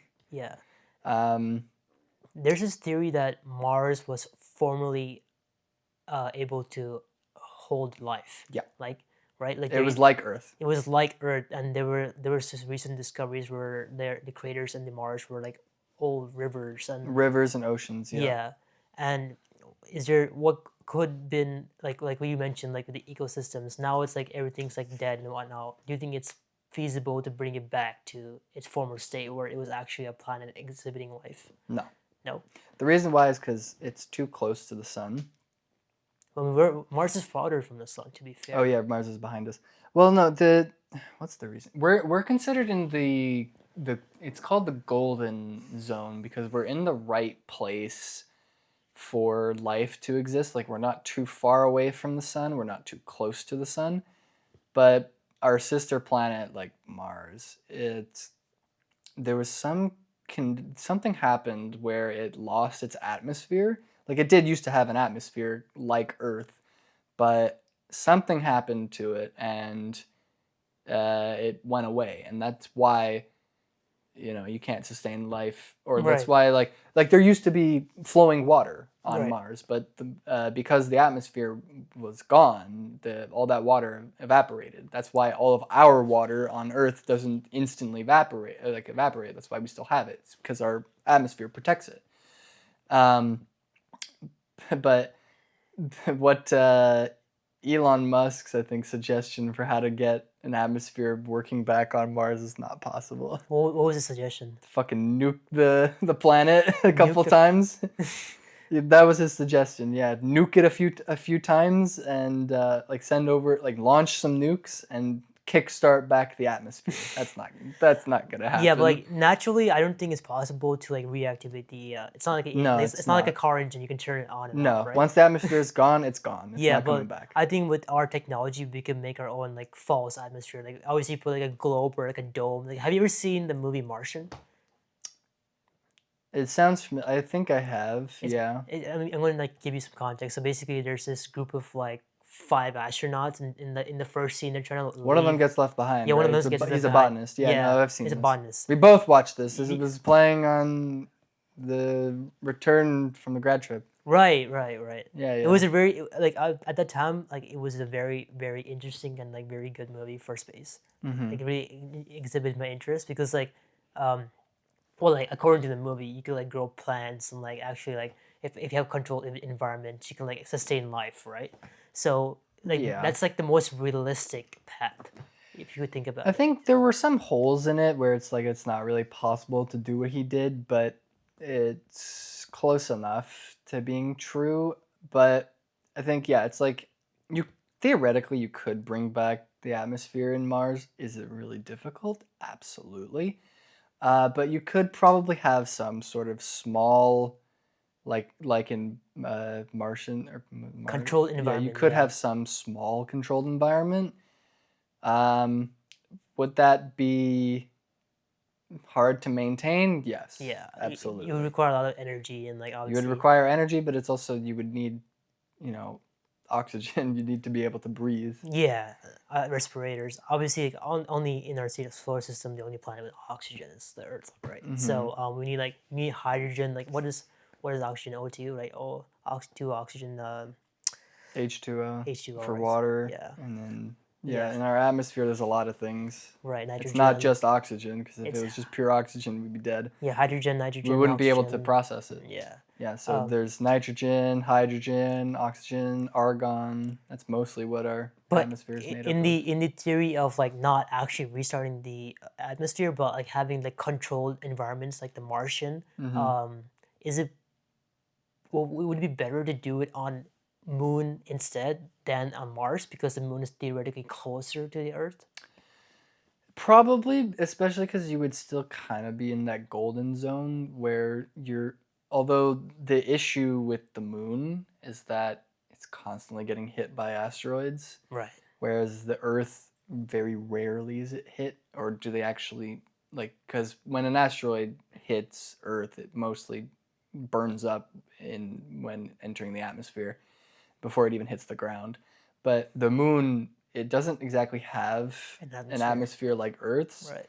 Um, so it's constantly being like barraged with asteroids. Like Right. that's why like if you look at like the backside of the moon, there's all of these craters on it. It's because those are asteroid impacts. Right. So it's like, do you want to do you really want to live on the moon where your chance of getting hit by an asteroid is very high? But isn't that the same theory applicable to being on Mars? Well, without an atmosphere, yes, but if you can figure out how to reactivate the atmosphere, then maybe not. But okay, yeah. Like you mentioned, that's a very good point. Like I didn't even think about that. Maybe some place in technology in time we develop like a force shield or force field, you Yeah. know. But like realistically, I think like at least in our generation, we would see like a Mars landing where people like land on Mars, plant a flag, you know, do some Hmm. because we've what's it called we have launched robots, We have rovers. rovers We on have we Mars, have yeah. rovers on Mars, right? So if we have rovers on Mars, we can definitely put like a human on Mars, you know? Yeah, it's just how long will it take? Yeah, I think with Elon Musk with his like ambition, like and obviously the money, like their company, they're really geared to this space exploration. Because have you seen like the Hmm. clip of like they developed the technology where they would grab the rocket falling from the sky? Have you seen that clip where like they can Out of breathe? the air, like when it's falling? No, like you know how like they send rockets, like it's called Starlink or Hmm. Starship, right? And it's a very cool, intricate rocket design. But you know, obviously, most of the rocket is fuel for it to like get out there, Yeah, right? And then at the very top is just the compartment where humans are, yeah. the probe, right? So when what they developed recently was that obviously compared to the first like NASA like rocket launches, the entire like fuel like with fuselage will like disassemble from the probe, and the probe will go to the space, and Hmm. then the remaining stuff will fall into the sea in on Earth, right? Right, yeah. But now they developed what SpaceX was that the there's a technology they will use to like gear to navigate it back from like the space where they uh, disassemble with the probe and bring it back to Earth to the launch pad, and they'll catch the fuselage Mm, out of okay. the air. So the now like yours like because you spend like billions of dollars on this fuselage, and now you can bring it back and like put some fuel into it. Obviously, you need some You can maintenance, but reuse you can it. reuse it, right? It's very cool, like technology they brought, and every now like if you live in like Florida or Texas, you see like SpaceX launches Hmm. like rockets like every other day. Like at Yeah. this point, like they're You'll see really like the testing yeah it's a really cool sight to watch, and I want to see like a rocket like launch one of these days in my from generation. close up. Yeah, it'd be pretty cool because Florida trip. yeah, I'll be down actually. We gotta get Grant to. We have to convince him. Yeah, Grant, if you see us, get your passport, bro. Get a passport. Like obviously like now like with space like every now and then you say the thing that brings the globe together is like watching the solar eclipse, right? Hmm. Like but no one gets the opportunity to watch like a rocket like launch from like the bottom of the Earth into like the space, right? Right. It's like Yeah. a really privileged thing to watch. But yeah, I think like would you agree that the landing on Mars is definitely achievable in our lifetime? Yeah. It's just. Do you want to spend 5 years in a rocket heading to Mars? Is it actually 5 years? Pretty sure it's 5 years. Yeah. Because it's like how long does it get to the moon? Like a year? Like Uh, half a year? no, it doesn't take a year to get to the moon. To get to the moon, it probably takes a couple hours, but Really? yeah, or like a few days. Okay. I think it's a few days. But to get to Mars, it's like 5 years. I thought it was like a year. It's like a year to 5 years. I don't exactly remember Also, how because long. like I feel like the no, like, you know how like, the Mars it's a slower rotation around the sun than the Yeah, Earth, right? So they need to find the best the years time. are longer on Yeah. Mars. So like obviously the most optimistic time is when the Mars is right next to Earth in terms of the sun, right? Hmm. Because like if Earth is here, Mars is all over here, right? That's like a that's a couple. Like you're increasing the distance, right? But like if, obviously Yeah. when they're right Well, next you to each can other. calculate it for like the shortest amount of time it needs Yeah, in order to actually get to Mars from Earth. yeah, that makes sense. And obviously, like Like there's probably like some sort of like window that you can take where it's the shortest. yeah, and then like the movie mentioned, like once you grow plants on Mars, technically we've colonized it. Technically, yes. Right? That'd be cool. I think maybe if you have water, like you think the soil on Mars is good enough too. It's probably good. It's good soil, but it's just the issue is that whatever you grow on Mars, if it's not protected or if you don't, there's no It's water gonna on Mars. It freeze. doesn't rain on Mars. Yeah. Or actually, no, it does. It rains acid on Mars. So that's the issue. Anything that you plant there would just die. Right. So if you have controlled environment, then you could grow some And like plants. you mentioned, like a place where the life used to exist, there might be resources deep inside the Earth, Yeah. the Mars, sorry, deep inside Mars that might be Yeah, like we're understood. finding ice on Yeah. Mars, so that's how we can tell that. Oh, it used to have like all the, I guess the, what is it? The intricate shapes of the landscape that you see on Mars. It looks as if it was carved out by water, so that's how we know that there used to be running water Right. on Mars. But that wasn't. We weren't around for that. This was a long time ago. Yeah. Yeah. I got like you mentioned, the idea of space is such a mind-boggling fact. Hmm. But now I wanted to talk about another part of your life, which is the majority, like was a big factor of your life, which is you probably know, but you wanted to talk about FNAF, right? Hmm. Yeah, so I'll let you take the lead, but go for it. In what way, though? 'Cause Yeah, let's talk about obviously like how did you get interested into FNAF? Because that's like you got actually interested in like into interesting. Yeah. very different things, like from Minecraft to dinosaurs to tennis to To FNAF, FNAF, right? yeah. So It was actually through uh, one of our friends. I don't remember who it was, but we used to like this was before I knew what FNAF was. We were was it playing a sort of FNAF game outside where it was like we were pretending to be the characters and we were uh, being like the security guard. And we was were it like was it flipping by off. the It was by locker by like the Dumbless? yeah, it was by like that like The utility concrete, yeah, shed or like shed, whatever. yeah. Yeah, it was what we were doing there. So that's when I was like, okay, so what is this? And at this time, I wasn't really watching any other YouTubers except for the Gaming Beaver, but he played FNAF for some videos. So I watched those videos and I was like, wow, this is actually interesting. And it was through his. He also played some of like he played like he. I think he only played the first game that he recorded, and then he also played the very famous fan game Joy of Creation. So I watched those and I was like, this is actually a very interesting thing. Hmm. And so, that's how I got introduced to FNAF. And then it was, when I then found out. So I was kind of in like, watching FNAF stuff from the first game. And then I then found out that there was a second game. And it was through the Gaming Beaver because I was watching FNAF that I was starting to get recommendations for Markiplier for his playthroughs, and then that's how I discovered Markiplier, and then his group of friends like Bob, Wade, Yummy Mash, and it was those. It was in like PewDiePie, so it was like it was those YouTube. it was that I discovered like all these other YouTubers, and then also like some Minecraft YouTubers, and then it was through Markiplier's friends, like Team Edge in 2015 when they released videos because they did collabs with Markiplier. So that's Hmm. how I got introduced to Team Edge. But yeah, that's how I got introduced to FNAF.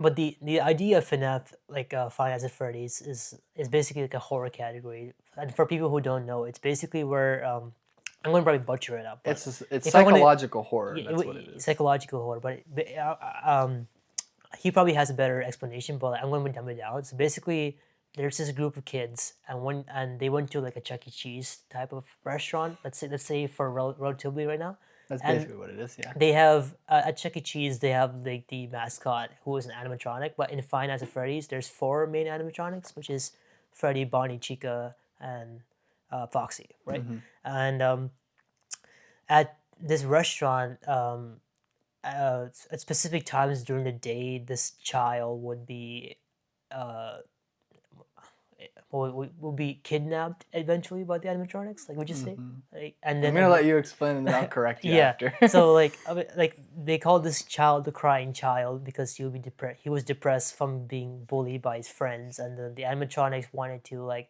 help him out. So like, when they're not backstage from their shows, they will like encourage him to come backstage and like talk to them, right? And then eventually the crying child gets abducted. I'm probably like screwing it up, but Yeah. and then like Yes, so, you but are. eventually the souls of the people who died, the kids, eventually enter the bodies of the animatronics, and that's what happened, and that's why it's a big thing because people died at the.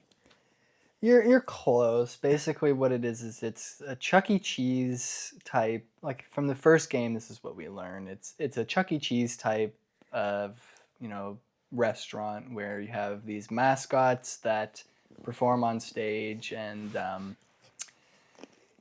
basically one day in 19 like this is also like taking place in like the 1980s, Mm-hmm, although the company was founded in like the 1970s, mm-hmm. and they had an original location called Fredbear's Family Diner where they used different animatronics, where you could wear them and also they could perform on stage, so they're called springlock suits. Mm-hmm. And so the reason why they were desired at the time was because it was faster than having to take out the endoskeleton of the animatronic to wear the suit. So you could just like, because then that would take a long time.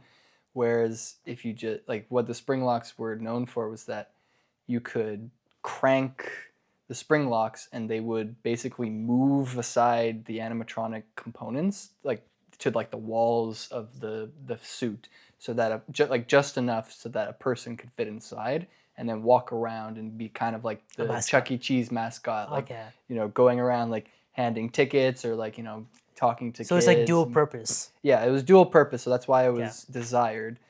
But then they were slowly like transitioned out because they were dangerous because the spring locks were very fragile, so like your heartbeat or like the slightest incorrect movement or even like your sweat, like they were really um, weak to water, they would break, and then You get you can crushed. imagine that all of the stuff that's compressed to the side just immediately going back to its starting position might cause some discomfort for the person that's inside of it. Um, but that's not why. But then basically what ended up happening was the owner, one of the co-owners, was jealous of his business partner because his business partner was like he was part of like I'll give names, so like William Afton is the one of the owners, one of the founders of the company, and then the other founder is Henry Emily. And Henry Emily, he took part of he was the like inventor side of the company, so he was the one who made the animatronics, and did like that, like the maintenance and stuff. And then William was the business side of the business of the company. And William was jealous of Henry because he too was a creator, but he was jealous of Henry because Henry's creations seemed so lifelike and they were so advanced. So like William was very it's very weird because William is like in the books he's described as being like obsessive and also very jealous of him, but he also admires him. He admires Henry and his work. And he's kind of obsessed with it. And so what he ends up doing is he kills Henry's daughter as kind of like retaliation.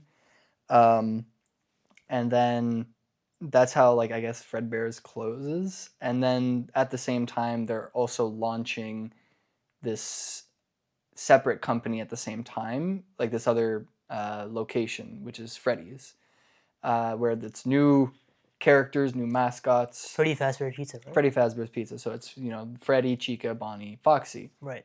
but it's at the same time. So, and William has his own kids. He has 3 kids, who he neglects. So his oldest son Michael bullies his youngest son David, and that's what leads to the closure of Fredbear's, because on David's birthday, which is at Fredbear's, and David does not like Fredbear's. He's very scared of it, and one recent theory for why he's so scared of it, is because do you know the rules at Disney for being a mascot? You Like, can't like interact. Like you can't take off your mask. exactly. You Right. can't take off your mask. You have to always be in character, Yeah. because if you take off your mask, if they see you without the head, right, it kills the illusion that, if a kid is watching like Mickey Mouse, right, and they go to Disney, and it's like they see Mickey Mouse, like the mascot, they think it's real, Right. right? And if you take off the mask, it kills the illusion. So the reason why this is a recent theory for why they think that David is so scared of Fredbear's, is because in one of the mini games, we see his dad putting on Fredbear's head, and he can see that there's a person inside. So to him, like, the child psychology is like, oh my god, he just stuffed somebody in there. Like, what's happening? Because it's ruining, it's killed the illusion, and he Right. doesn't want to be there anymore. So he's now afraid of the place. And so he has his birthday at Fredbear's, and his older brother bullies him. He and his friends, they wear the masks because they know that it Scary. now scares him. Um, and so they use that to scare him, and then they lift him up, and then they basically, like, they drag him over to Fredbear, and they basically put his head inside as a prank, but it goes wrong because David's crying. And so what the theory is that The because spring he's locks crying, the activate. spring locks broke, and the jaw just clamped and crushed his head. And that's known as the bite of 83, and that's why Fredbear's closes. And there's common themes in FNAF now that we're getting earlier games in the timeline, but like the theme of neglecting your child basically Yeah. is the theme, and it's always the same thing. It's the same people too. It's it's all of the founders of this company. They're all falling victim to the same thing. William, Henry, and then we now know somebody else by the name of Edwin Murray. He was a contractor for Fazbear Entertainment, and he neglected his son after his wife died in a fire, in a Fall Fest fire, which was probably funded and related to Fazbear Entertainment. But his wife died, and then he builds a robot. It's called the Mimic, and he kind of just leaves the Mimic to watch over his son. So he's not present in his son's life anymore, because his dad, Edwin, he's very depressed because his wife is dead, Right. and he's mourning.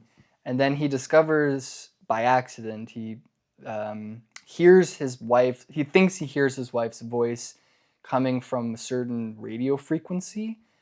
And then what he does is he then uses that to then make the mimic his dead wife. So then the mimic is then now acting like his dead wife, like planning things, like vacation, like family stuff with their son, cooking, things like that, looking after their son.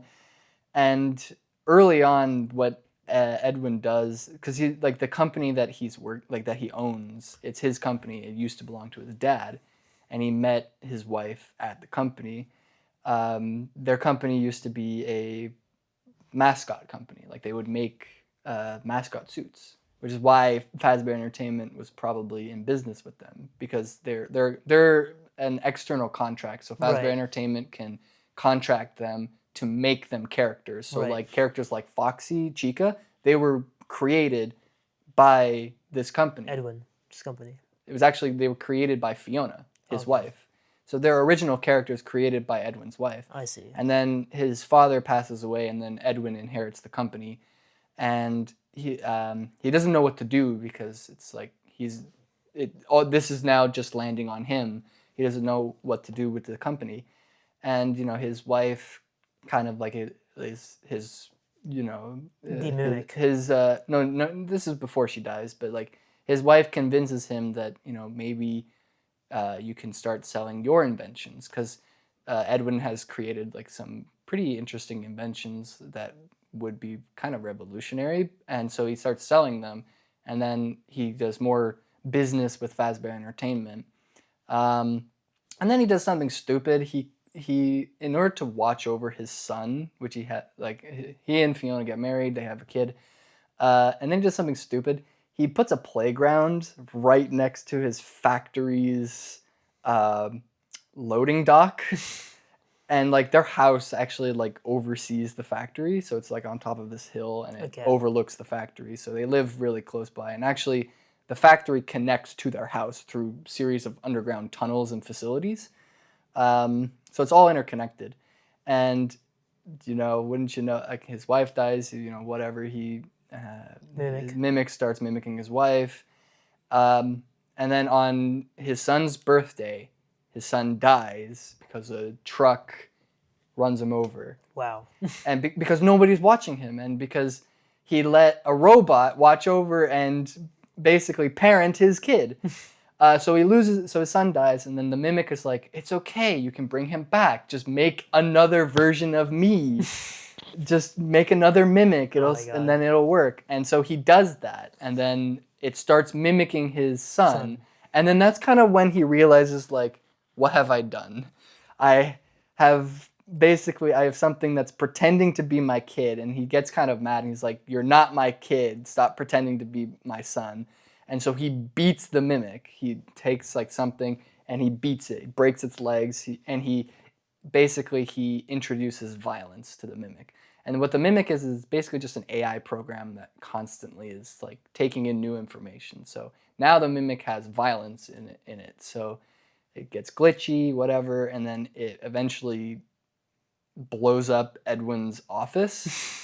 And it breaks his legs and then basically leaves him for dead. Okay. And then Fazbear Entertainment this whole time has known about this, because William, being a scummy person, is a scummy businessman who was basically poaching employees from this company, and he had like spies that were there, and William intentionally drove this company to the ground so that Fazbear Entertainment could purchase it, and they can acquire all the assets, including specifically the mimic. Is the mimic like the origin story of like Balloon Boy? No. what The mimic it's the origin of some of the concepts, like the sister location animatronics, because like William is experimenting with the mimic stuff. Okay. But basically what ends up happening is William acquires the land that, has the house, the factory, everything, and William's like, don't worry about the house. We technically own it, but we'll still let you live in it.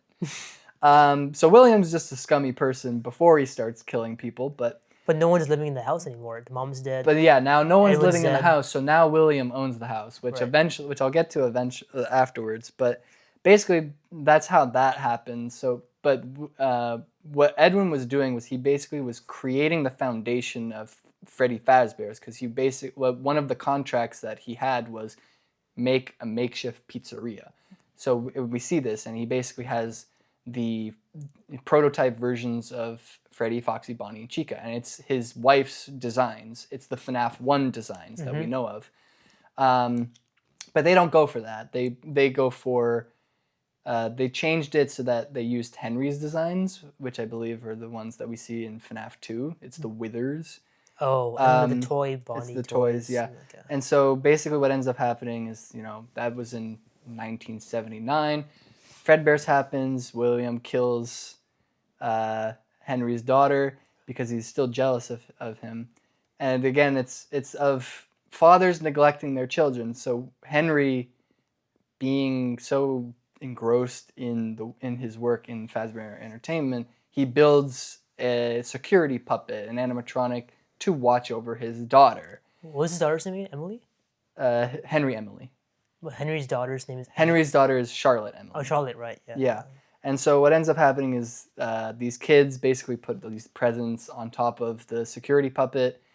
And then Charlie is locked outside William is drunk and he drives over and he kills Charlotte, leaves her body there, and then the security puppet finally breaks free. The security puppet then goes over and finds Charlie, and then the animatronic dies because it's raining. And then Charlotte soon after starts possessing that security puppet. Okay, and that's the puppet. And that's how the puppet came to be. And then we have the events. That was in 1983. So then afterwards, William then probably finds out that Charlotte possessed that puppet, because then he creates the Funtime animatronics, and he uses some things from the Mimic, because all the Funtimes have some sort of mimic ability, like mimicking voices, mimicking people, something like that. And William is like taking inspiration, because he's obsessive, right? He wants to be the best inventor, so he creates the Funtimes as a way to one-up Henry and one-up Edwin, because he wants to prove he's the best. And this is in FNAF Freddy Fazbear's Pizza, was this like before Freddy Fazbear's Pizza? Or? This was like during the time of Freddy Fazbear's Pizza. So like the first Freddy's probably opens about 1983. That's probably just opening. And then at this time, he then creates the Funtimes, and because he's done it to sort of capture kids, the timeline's a little bit iffy, but he does it to kind of capture kids and so he can experiment on it to see how he can replicate possession, because his son just died, right? And he promises to his son that he's going to put him back together. So he's probably going to be experimenting on these kids on how to bring back his kids, or that's what people like to believe. But it's also it's probably also how can he then afterwards apply it to himself so that he can become immortal. And then he creates the Funtimes, but it's unclear when the missing children incident happens, because basically what ends up happening is that he kills 5 kids, stuffs their bodies in the animatronic suits, and then those suits start to possess. This is in FNAF 1. This is FNAF. Yeah. Well, that's what we learned from FNAF 1. Yeah. The actual location in FNAF 1 is actually further in the timeline. This actually happened in FNAF 2. Okay. So FNAF 2 technically happens before FNAF 1. Okay. And then like the toys, you have the toy animatronics, and they have this like recognition software to find killers, or criminals, right? Because probably what happened was William killed Charlotte in 1983, and then in 1985, Freddy's. This is FNAF 2. Freddy's is open, and he kills 5 missing kids, and then he notices that they've started to possess the suit. Animatronics. Yeah. And so what he probably does is that he does a second thing in FNAF 2. It's called the daytime incident, where he kills a couple kids, like 5 or 6 kids, in broad daylight in the middle of the day, which is also kind of surprising, because it's like, how does nobody see that? In the restaurant or outside the restaurant? Inside the restaurant. So like in the backstage, not in the open? No, like in open rooms, like in scattered rooms. There's dead kids. Okay. And so the people have theorized like why he did that is because he's testing, because he's noticed that the animatronics are acting differently now around adults. So he probably did that. Can I provoke a reaction by killing kids in front of them? And then so that happened in 1985, and then probably shortly after that, he's experimenting with the Funtimes to capture kids so he can further experiment. And he's disguised this as like the opening of Circus Baby's Pizza World, where the main animatronic is Baby. Right. And he specifically made it for his daughter. Like, it's supposed to be in her image, kind of. So his daughter is absolutely fawned over it. Like, you made this for me. And she wants to play with it. She wants to be with it. And he's like, no, This is William's child, right? This is William's daughter. So this is... What was her name? Elizabeth. Oh, right. So he's like, no, absolutely do not be near Baby. Like, okay. I forbid you from seeing her. Okay. And as a child, what do you do when your dad says what not to do? You do exactly what they said not to do. So Circus Babies opens literally for one day. There's kids, they're funneling in and out of rooms, and Baby, eventually, Elizabeth sneaks away, and she's in front of baby, and then baby's primary function kicks in, which is to count kids until there's one kid, because basically what its job was to do was count the amount of kids. If there are a bunch of kids in a room, your primary function is not activated. If there's one kid in the room, because that means there's nobody else there, then capture the kid. So when, Elizabeth is in front of baby, all the other kids are gone, baby's primary function kicks in, and she offers Elizabeth ice cream, which is basically a trick to basically drag her and keep her inside of some sort of like stomach compartment. Mm-hmm. And, so that happens. Elizabeth gets captured and she dies inside of baby. And then William just immediately closes Circus Babies because it went wrong. So he closed it because of a gas leak. But his daughter died. In reality, he killed his daughter by accident. And then he notices that so William lost. So far Elizabeth and David. he's lost 2 kids so far. Yeah. And he notices that baby's eyes, he initially made them blue, and then after Elizabeth died, he notices that the eyes have turned green. So then he's realizing that now Elizabeth possesses Circus Baby.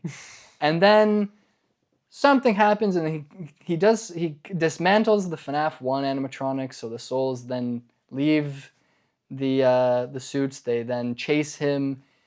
It's also a little bit unclear because he's also technically using the fun times. They're actually pieces from the original animatronics, because it's a theory called molten MCI, because he's basically melted down parts from all the other animatronics and put them inside the fun times, which is why you have to shock them in our daily tasks in Sister Location. Right. Because it basically, they're full of remnant, which is how the soul is able to be present after death. And it's basically, what remnant is, it's kind of like a liquid, and it's basically the fusion of metal and soul / memories. So that's what remnant is. Yeah. So he's basically taken remnant from all the animatronics. Metal is the physical part, soul and the memories is like a visionary part. Right? Yeah, it's the fusion of metal and consciousness. And consciousness, basically, yeah. Okay.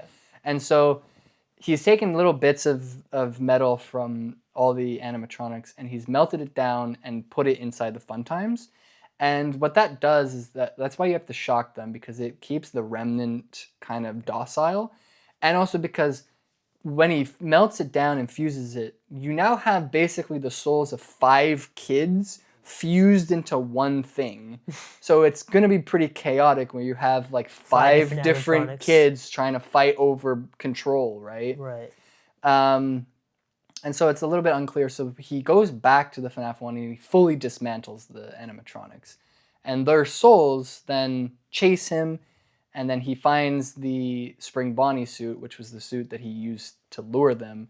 And he gets inside of it thinking, because I used this trick before, if I get inside, they won't see me, and they'll be afraid of me because I used this suit to kill them. This was the last thing that they saw when they were yellow alive. suit, right? The yellow rabbit suit, okay. Yes. So he gets in, but they're not afraid of him, and they just sit there and watch as he gets spring locked and dies. And then 30 years later, people, I guess, sort of another company is like fascinated with the history of Fazbear Entertainment, so they create a horror attraction, and they're like breaking into these abandoned Fazbear locations, and they're like finding all these like antique things, like these drawings or like a Foxy or a Freddy head, and they're just putting it up for display as kind of this like, ooh, this horror attraction, this broken company, look at the horrors of this. And so they break into the back room, which is where William was. And basically after William died, every single back room was sealed, so that way nobody would stumble upon his dead body. They break into that back room, they find William's dead body. They bring it to... But by this time it's just like no bones, no skin. It's just... Oh no, there's skin and bone. They just don't know that there's a corpse inside of it. They can't smell it? Apparently not, no. Okay. So they bring it It's very well. I guess the reason why they don't chalk it up is because the suit was once yellow. It is now like a gross mucus green. Yeah. So it's like filled with fungus. It's moldy. So that's probably why they chalked up the smell to it being like decayed. Right. I don't know why none of them looked inside of it though.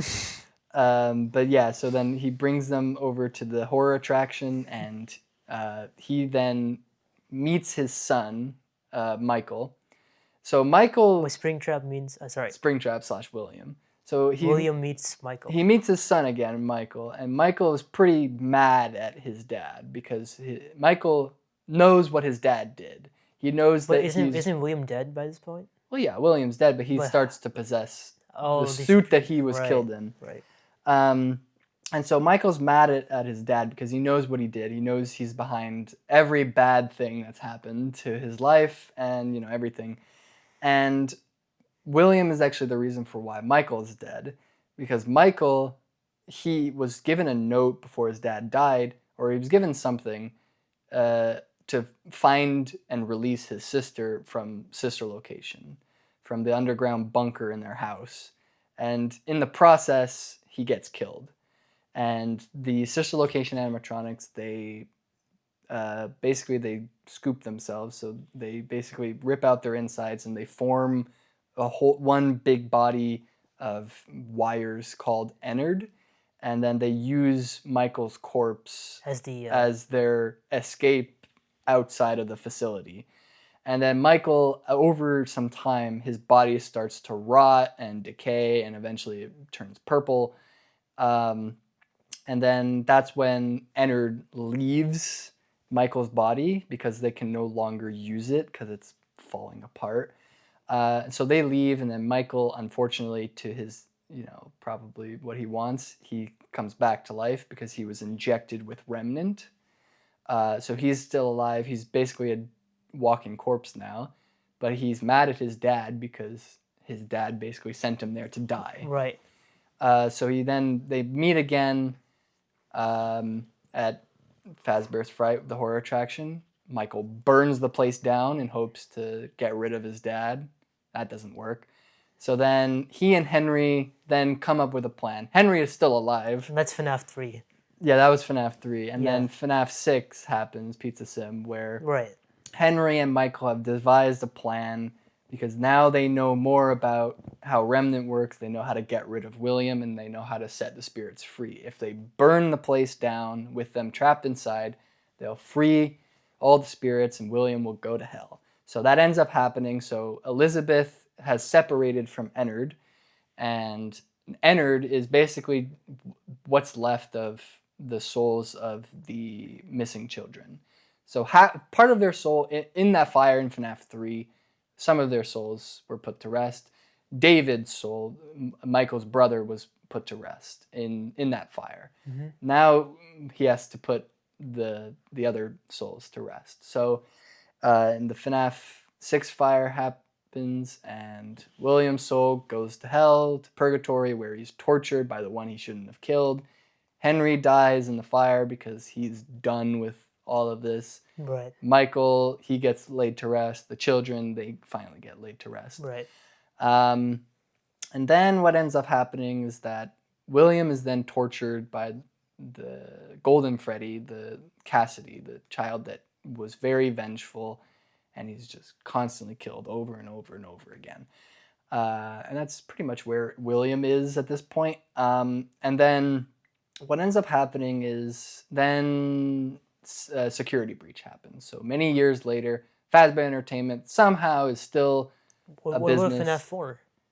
Oh yeah, well that's another reason why Michael is mad at his dad, is because after I think probably both of his kids died, his dad was experimenting with animatronics. Not animatronics. The first. He was experimenting with fear. Oh. So he discovered this gas that can cause hallucinations, and also he also is using like sound illusion discs, which will basically, like, both of these things combined will make the animatronics look real. So the FNAF 4 animatronics, the Nightmare animatronics, they're not real. They're in reality, they're like Imagination. mannequins that have like some felt on them, and William's using this fear gas and these illusion discs to make them look real. And he's basically just doing that to torture Michael or to like, experiment on Oh him my god. to see the effects of how this stuff happens. That makes on someone. sense. So that's why Michael's pissed. And then yeah, the fire happens and whatever, everyone's laid to rest. And then security breach happens, and before that, we have these VR games called Help Wanted, where we discovered that this game development company was making games based on the different FNAF games that we played, like FNAF 4 or whatever, FNAF 3. So they've been making light of what happened to try and make fun or like to kind of like joke around, like, hey, these things didn't happen, But in reality, they're trying to bring back the franchise. They're trying to bring back the franchise and be like, Because yeah, in none reality, of those things actually happened, guys. Like it's all just the games, right? So they're trying to make light of what happened. Because in reality, the franchise is a very good reality, business. the franchise was rotten from the beginning. Really? Like in terms of like if none of these events happened, like and the animatronics were well, if that didn't happen, William still destroyed a company and merged it with. So he's still committed corporate espionage, right? So, but what ends up happening is that they find, I think it's probably well theorized now, that they accidentally scan, because this company they're trying to do things that are cheap, right? Because they don't want to program this whole VR game. So what they do is they find circuit boards and old things, and they scan the code that's on it and they implement it into the game. One of those circuit boards was the Mimic circuit board. And this was revolutionary to them because it's like this program can literally mimic and basically finish the code. And it's like we can just use this thing for a lot of things. We can use it to make stories. And so the Mimic, like it's scanned into the game. And the Mimic program gets very confused at who it is, because it's the Fiona Mimic. So this Mimic thinks it's Fiona, and then it's implemented into this VR game, where it's a VR game specifically about the tragedies of the company. So it's the missing children incident, William Afton, and what he's done. So then the Mimic gets confused, and it's like, who am I? Am I Fiona or am I William? Am I the reincarnation of William Afton? So it's kind of confused, but what it ends up doing is it then manifests itself as this like digital rabbit, this glitch rabbit, or I guess like one Mimic program does. It's confused about its identity. So it thinks it's William Afton, and so it basically gives itself a bunny like felt suit, and it's corrupting the game, and what it's trying to get out of the game. It's trying to manifest into the real world. And so what ends up happening is these beta testers, they play the game, they put the VR set on, and they encounter it, but they encounter what we call glitch trap, or what they called it, the anomaly. They encounter it, but they ignore it because it's not really doing anything. But what it's slowly doing is it's slowly mimicking that person. Like it's slowly mimicking their voice, and it's slowly corrupting them and slowly like taking over their mind. And this first beta tester named Jeremy, he gets infected. And in order to save himself, or I guess because now he has this voice in his head, right? And it's telling him to do things, right? So he's basically split personality. What he does is he cuts his face off. Oh my god. Because he's gone insane. And then this other beta tester, Vanessa, she tests the game. The security. Yeah, and then she gets fully corrupted with this virus, the glitch trap virus. And then events of security breach happen. So what ends up happening actually is glitch trap, I think somehow gets access to like the CEO emails or whatever. And so he basically is like trying to get Vanessa from this other company, like because she's not a security guard, right? She's She's the beta tester. She's yeah. whatever. She has no security guard experience, but suddenly it's like this email from the top of the company is like, yeah, bring Vanessa over here. Like bring Vanessa. She's gonna be our head of security. Wow. Which is literally just their way of hiding Vanessa as this, you know, Beta tester. follower of this virus. Right. And then what ends up happening is somewhere between security breach, like before security breach and when the actual game happens, this Vanessa, because she split personality, she creates her own suit, and personality. So Vanny, which is basically the follower of the Mimic Right. program, the glitch trap. And what they're trying to do is they're trying to take over the Pizzaplex. They're trying, like the Freddy Fazbear's Mega Pizzaplex. Yeah, yeah. They're trying to take it over. They're trying to control the whole thing. So they're trying to get into the system and everything. And the Pizzaplex is basically like for people. It's basically such a big mall. It is a It's giant mall. It's so big. Like, the it's size of a town. like think of Cadillac Fairview wanted to open like a Freddy Fazbear's version Yeah. of Von Mills. You know. Like they have like movie theaters inside. They have Yeah. a giant play, Yeah. like giant playscape, like a giant daycare. They have massive stage. They have a huge food court. They have all these things. So they're trying to take it over, and what they do is they all like while the Pizzaplex is running, they're killing kids. Yeah. So Vanessa is kidnapping and killing kids, and what she ends up doing, it's kind of unclear why. She meets Gregory, which is the kid from Right. Security Breach, and what she does, this kid Gregory, he's kind of homeless, but he comes to the Pizzaplex a lot, and he plays the video games, and he's really good at it, and he's also a programmer. And so what Vanny does, as dressed up as Vanny, she goes over to Gregory and she's like, "You're very good at playing these games. You're probably the best I've ever seen. You deserve a reward." And so what she does is she then the VR mask, she then puts it on. She then gives it to him, and then he gets corrupted by the glitch trap virus. Yeah.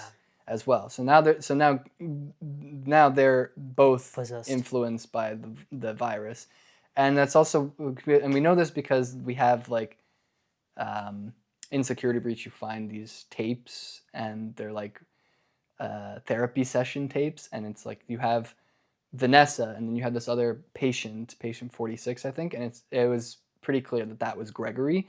And basically what ends up happening is that every time these therapists start to get a little bit too close to the truth, they get killed. they kill the therapist. Wow. And so it's unclear why, but Gregory ended up breaking free of Glitch Trap's control, which is how we have the events of Security Breach. Then the events of Security Breach play out. He destroys the animatronics. He beats Glitch Trap. And it's interesting for why the way to free Vanessa from Glitch Trap is you have to play these Princess Quest games. Yeah. That was probably done by Gregory as like a failsafe, because it's like, because he's a programmer. So what he was doing was he was creating a failsafe. So he was putting parts of, he was basically putting the control of Glitch Trap in these arcade games where it's like if you play it, and you beat it, and you beat Glitch Trap, then it frees the host. He was doing that to protect themselves, right?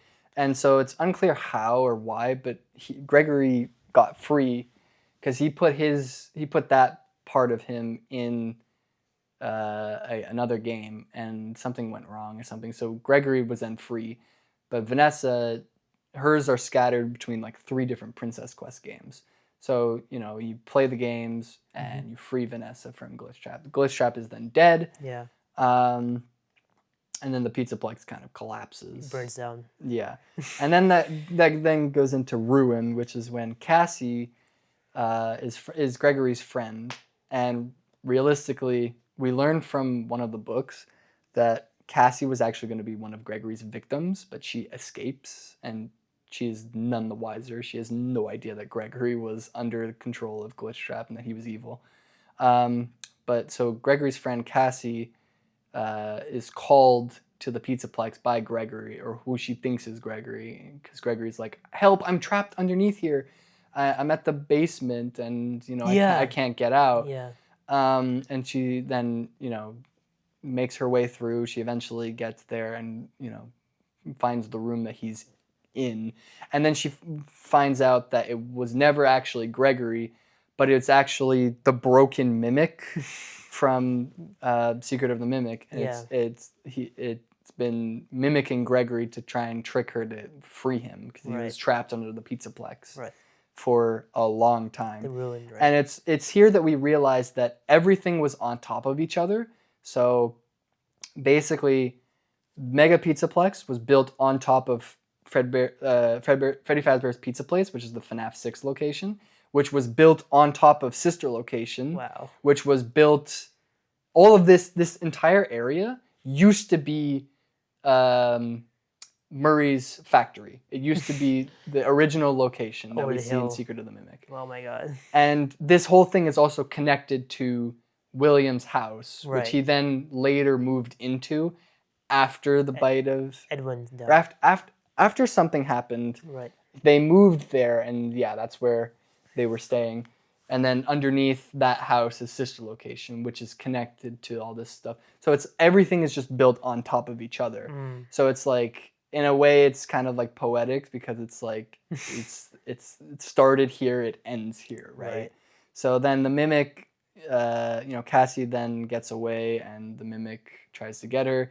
Cassie gets stuck in an elevator, and we then learn from Gregory, like, the real Gregory then comes on, and he's like, "I never called you here.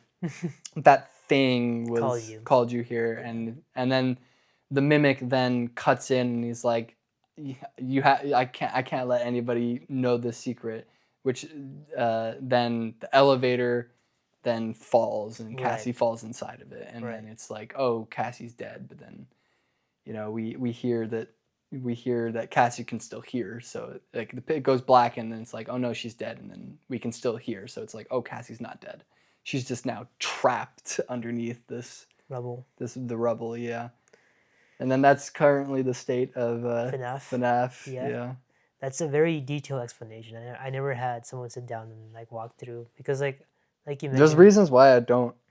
Yeah, because it's so long, and because it's constantly changing. Yeah, at least we have been recording now for people to watch. But like I really think. Yeah, until it changes. Yeah, I really appreciate you doing that. But like you mentioned, that I thought that the FNAF games were in order, but in reality, no, they're really it's not. Different parts of the timeline, right? In reality, the timeline of events is of games. It's Secret of the Mimic, then it's some things that we see from FNAF 4, like the mini games we see from FNAF 4. Right. But that's not the game, right? The next game that's in the timeline is FNAF 2, because that takes place in 1987. Then takes place FNAF 1, then FNAF 3, then somewhere in there, Sister Location. Yeah. Before FNAF 3, after FNAF 1, it's Sister Location and FNAF 4. Probably FNAF 4 before Sister Location, because it's Michael in all of them. Right. Well, actually, no. See, the reason why it's hard to pinpoint is because it's currently agreed that the protagonist of FNAF 1, 3, 6, possibly FNAF 1 as well. Or no, FNAF 1, probably not FNAF 2. But FNAF 1, 3, 4, Sister Location, FNAF 6 is all Michael Afton. He's going to every location looking for his father so he can right his father's wrongs. Yeah. So it's kind of hard to pinpoint what happens. But like this is like the founder of FNAF, Scott Cawthon, when he first thought of this thing, there's no way he had this entire plan. No, not at all. Right? Because he's actually explained how his thought process is when it comes to the storytelling of the games. He started with 1, like FNAF 1, like let's say. He has some lore in it, and then afterwards he builds on that. Mm-hmm. And it's like it's kind of like the way he's described it, it's like pulling on a rope, right? You just keep pulling on it until you reach an end. Like so it's like so currently it's still pulling on that rope. It doesn't have an end yet. Okay. But it's like he doesn't know what's on the other end of that rope. He doesn't know what's on, like, what he's pulling. He's Right. just kind of creating the story as it goes.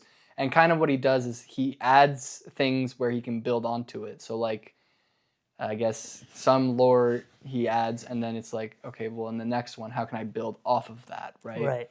And then it's also there's also like a lot of things that he's kind of he doesn't usually retcon anything, except for like there's like one or two retcons, but he tends to not do that because then it messes things up.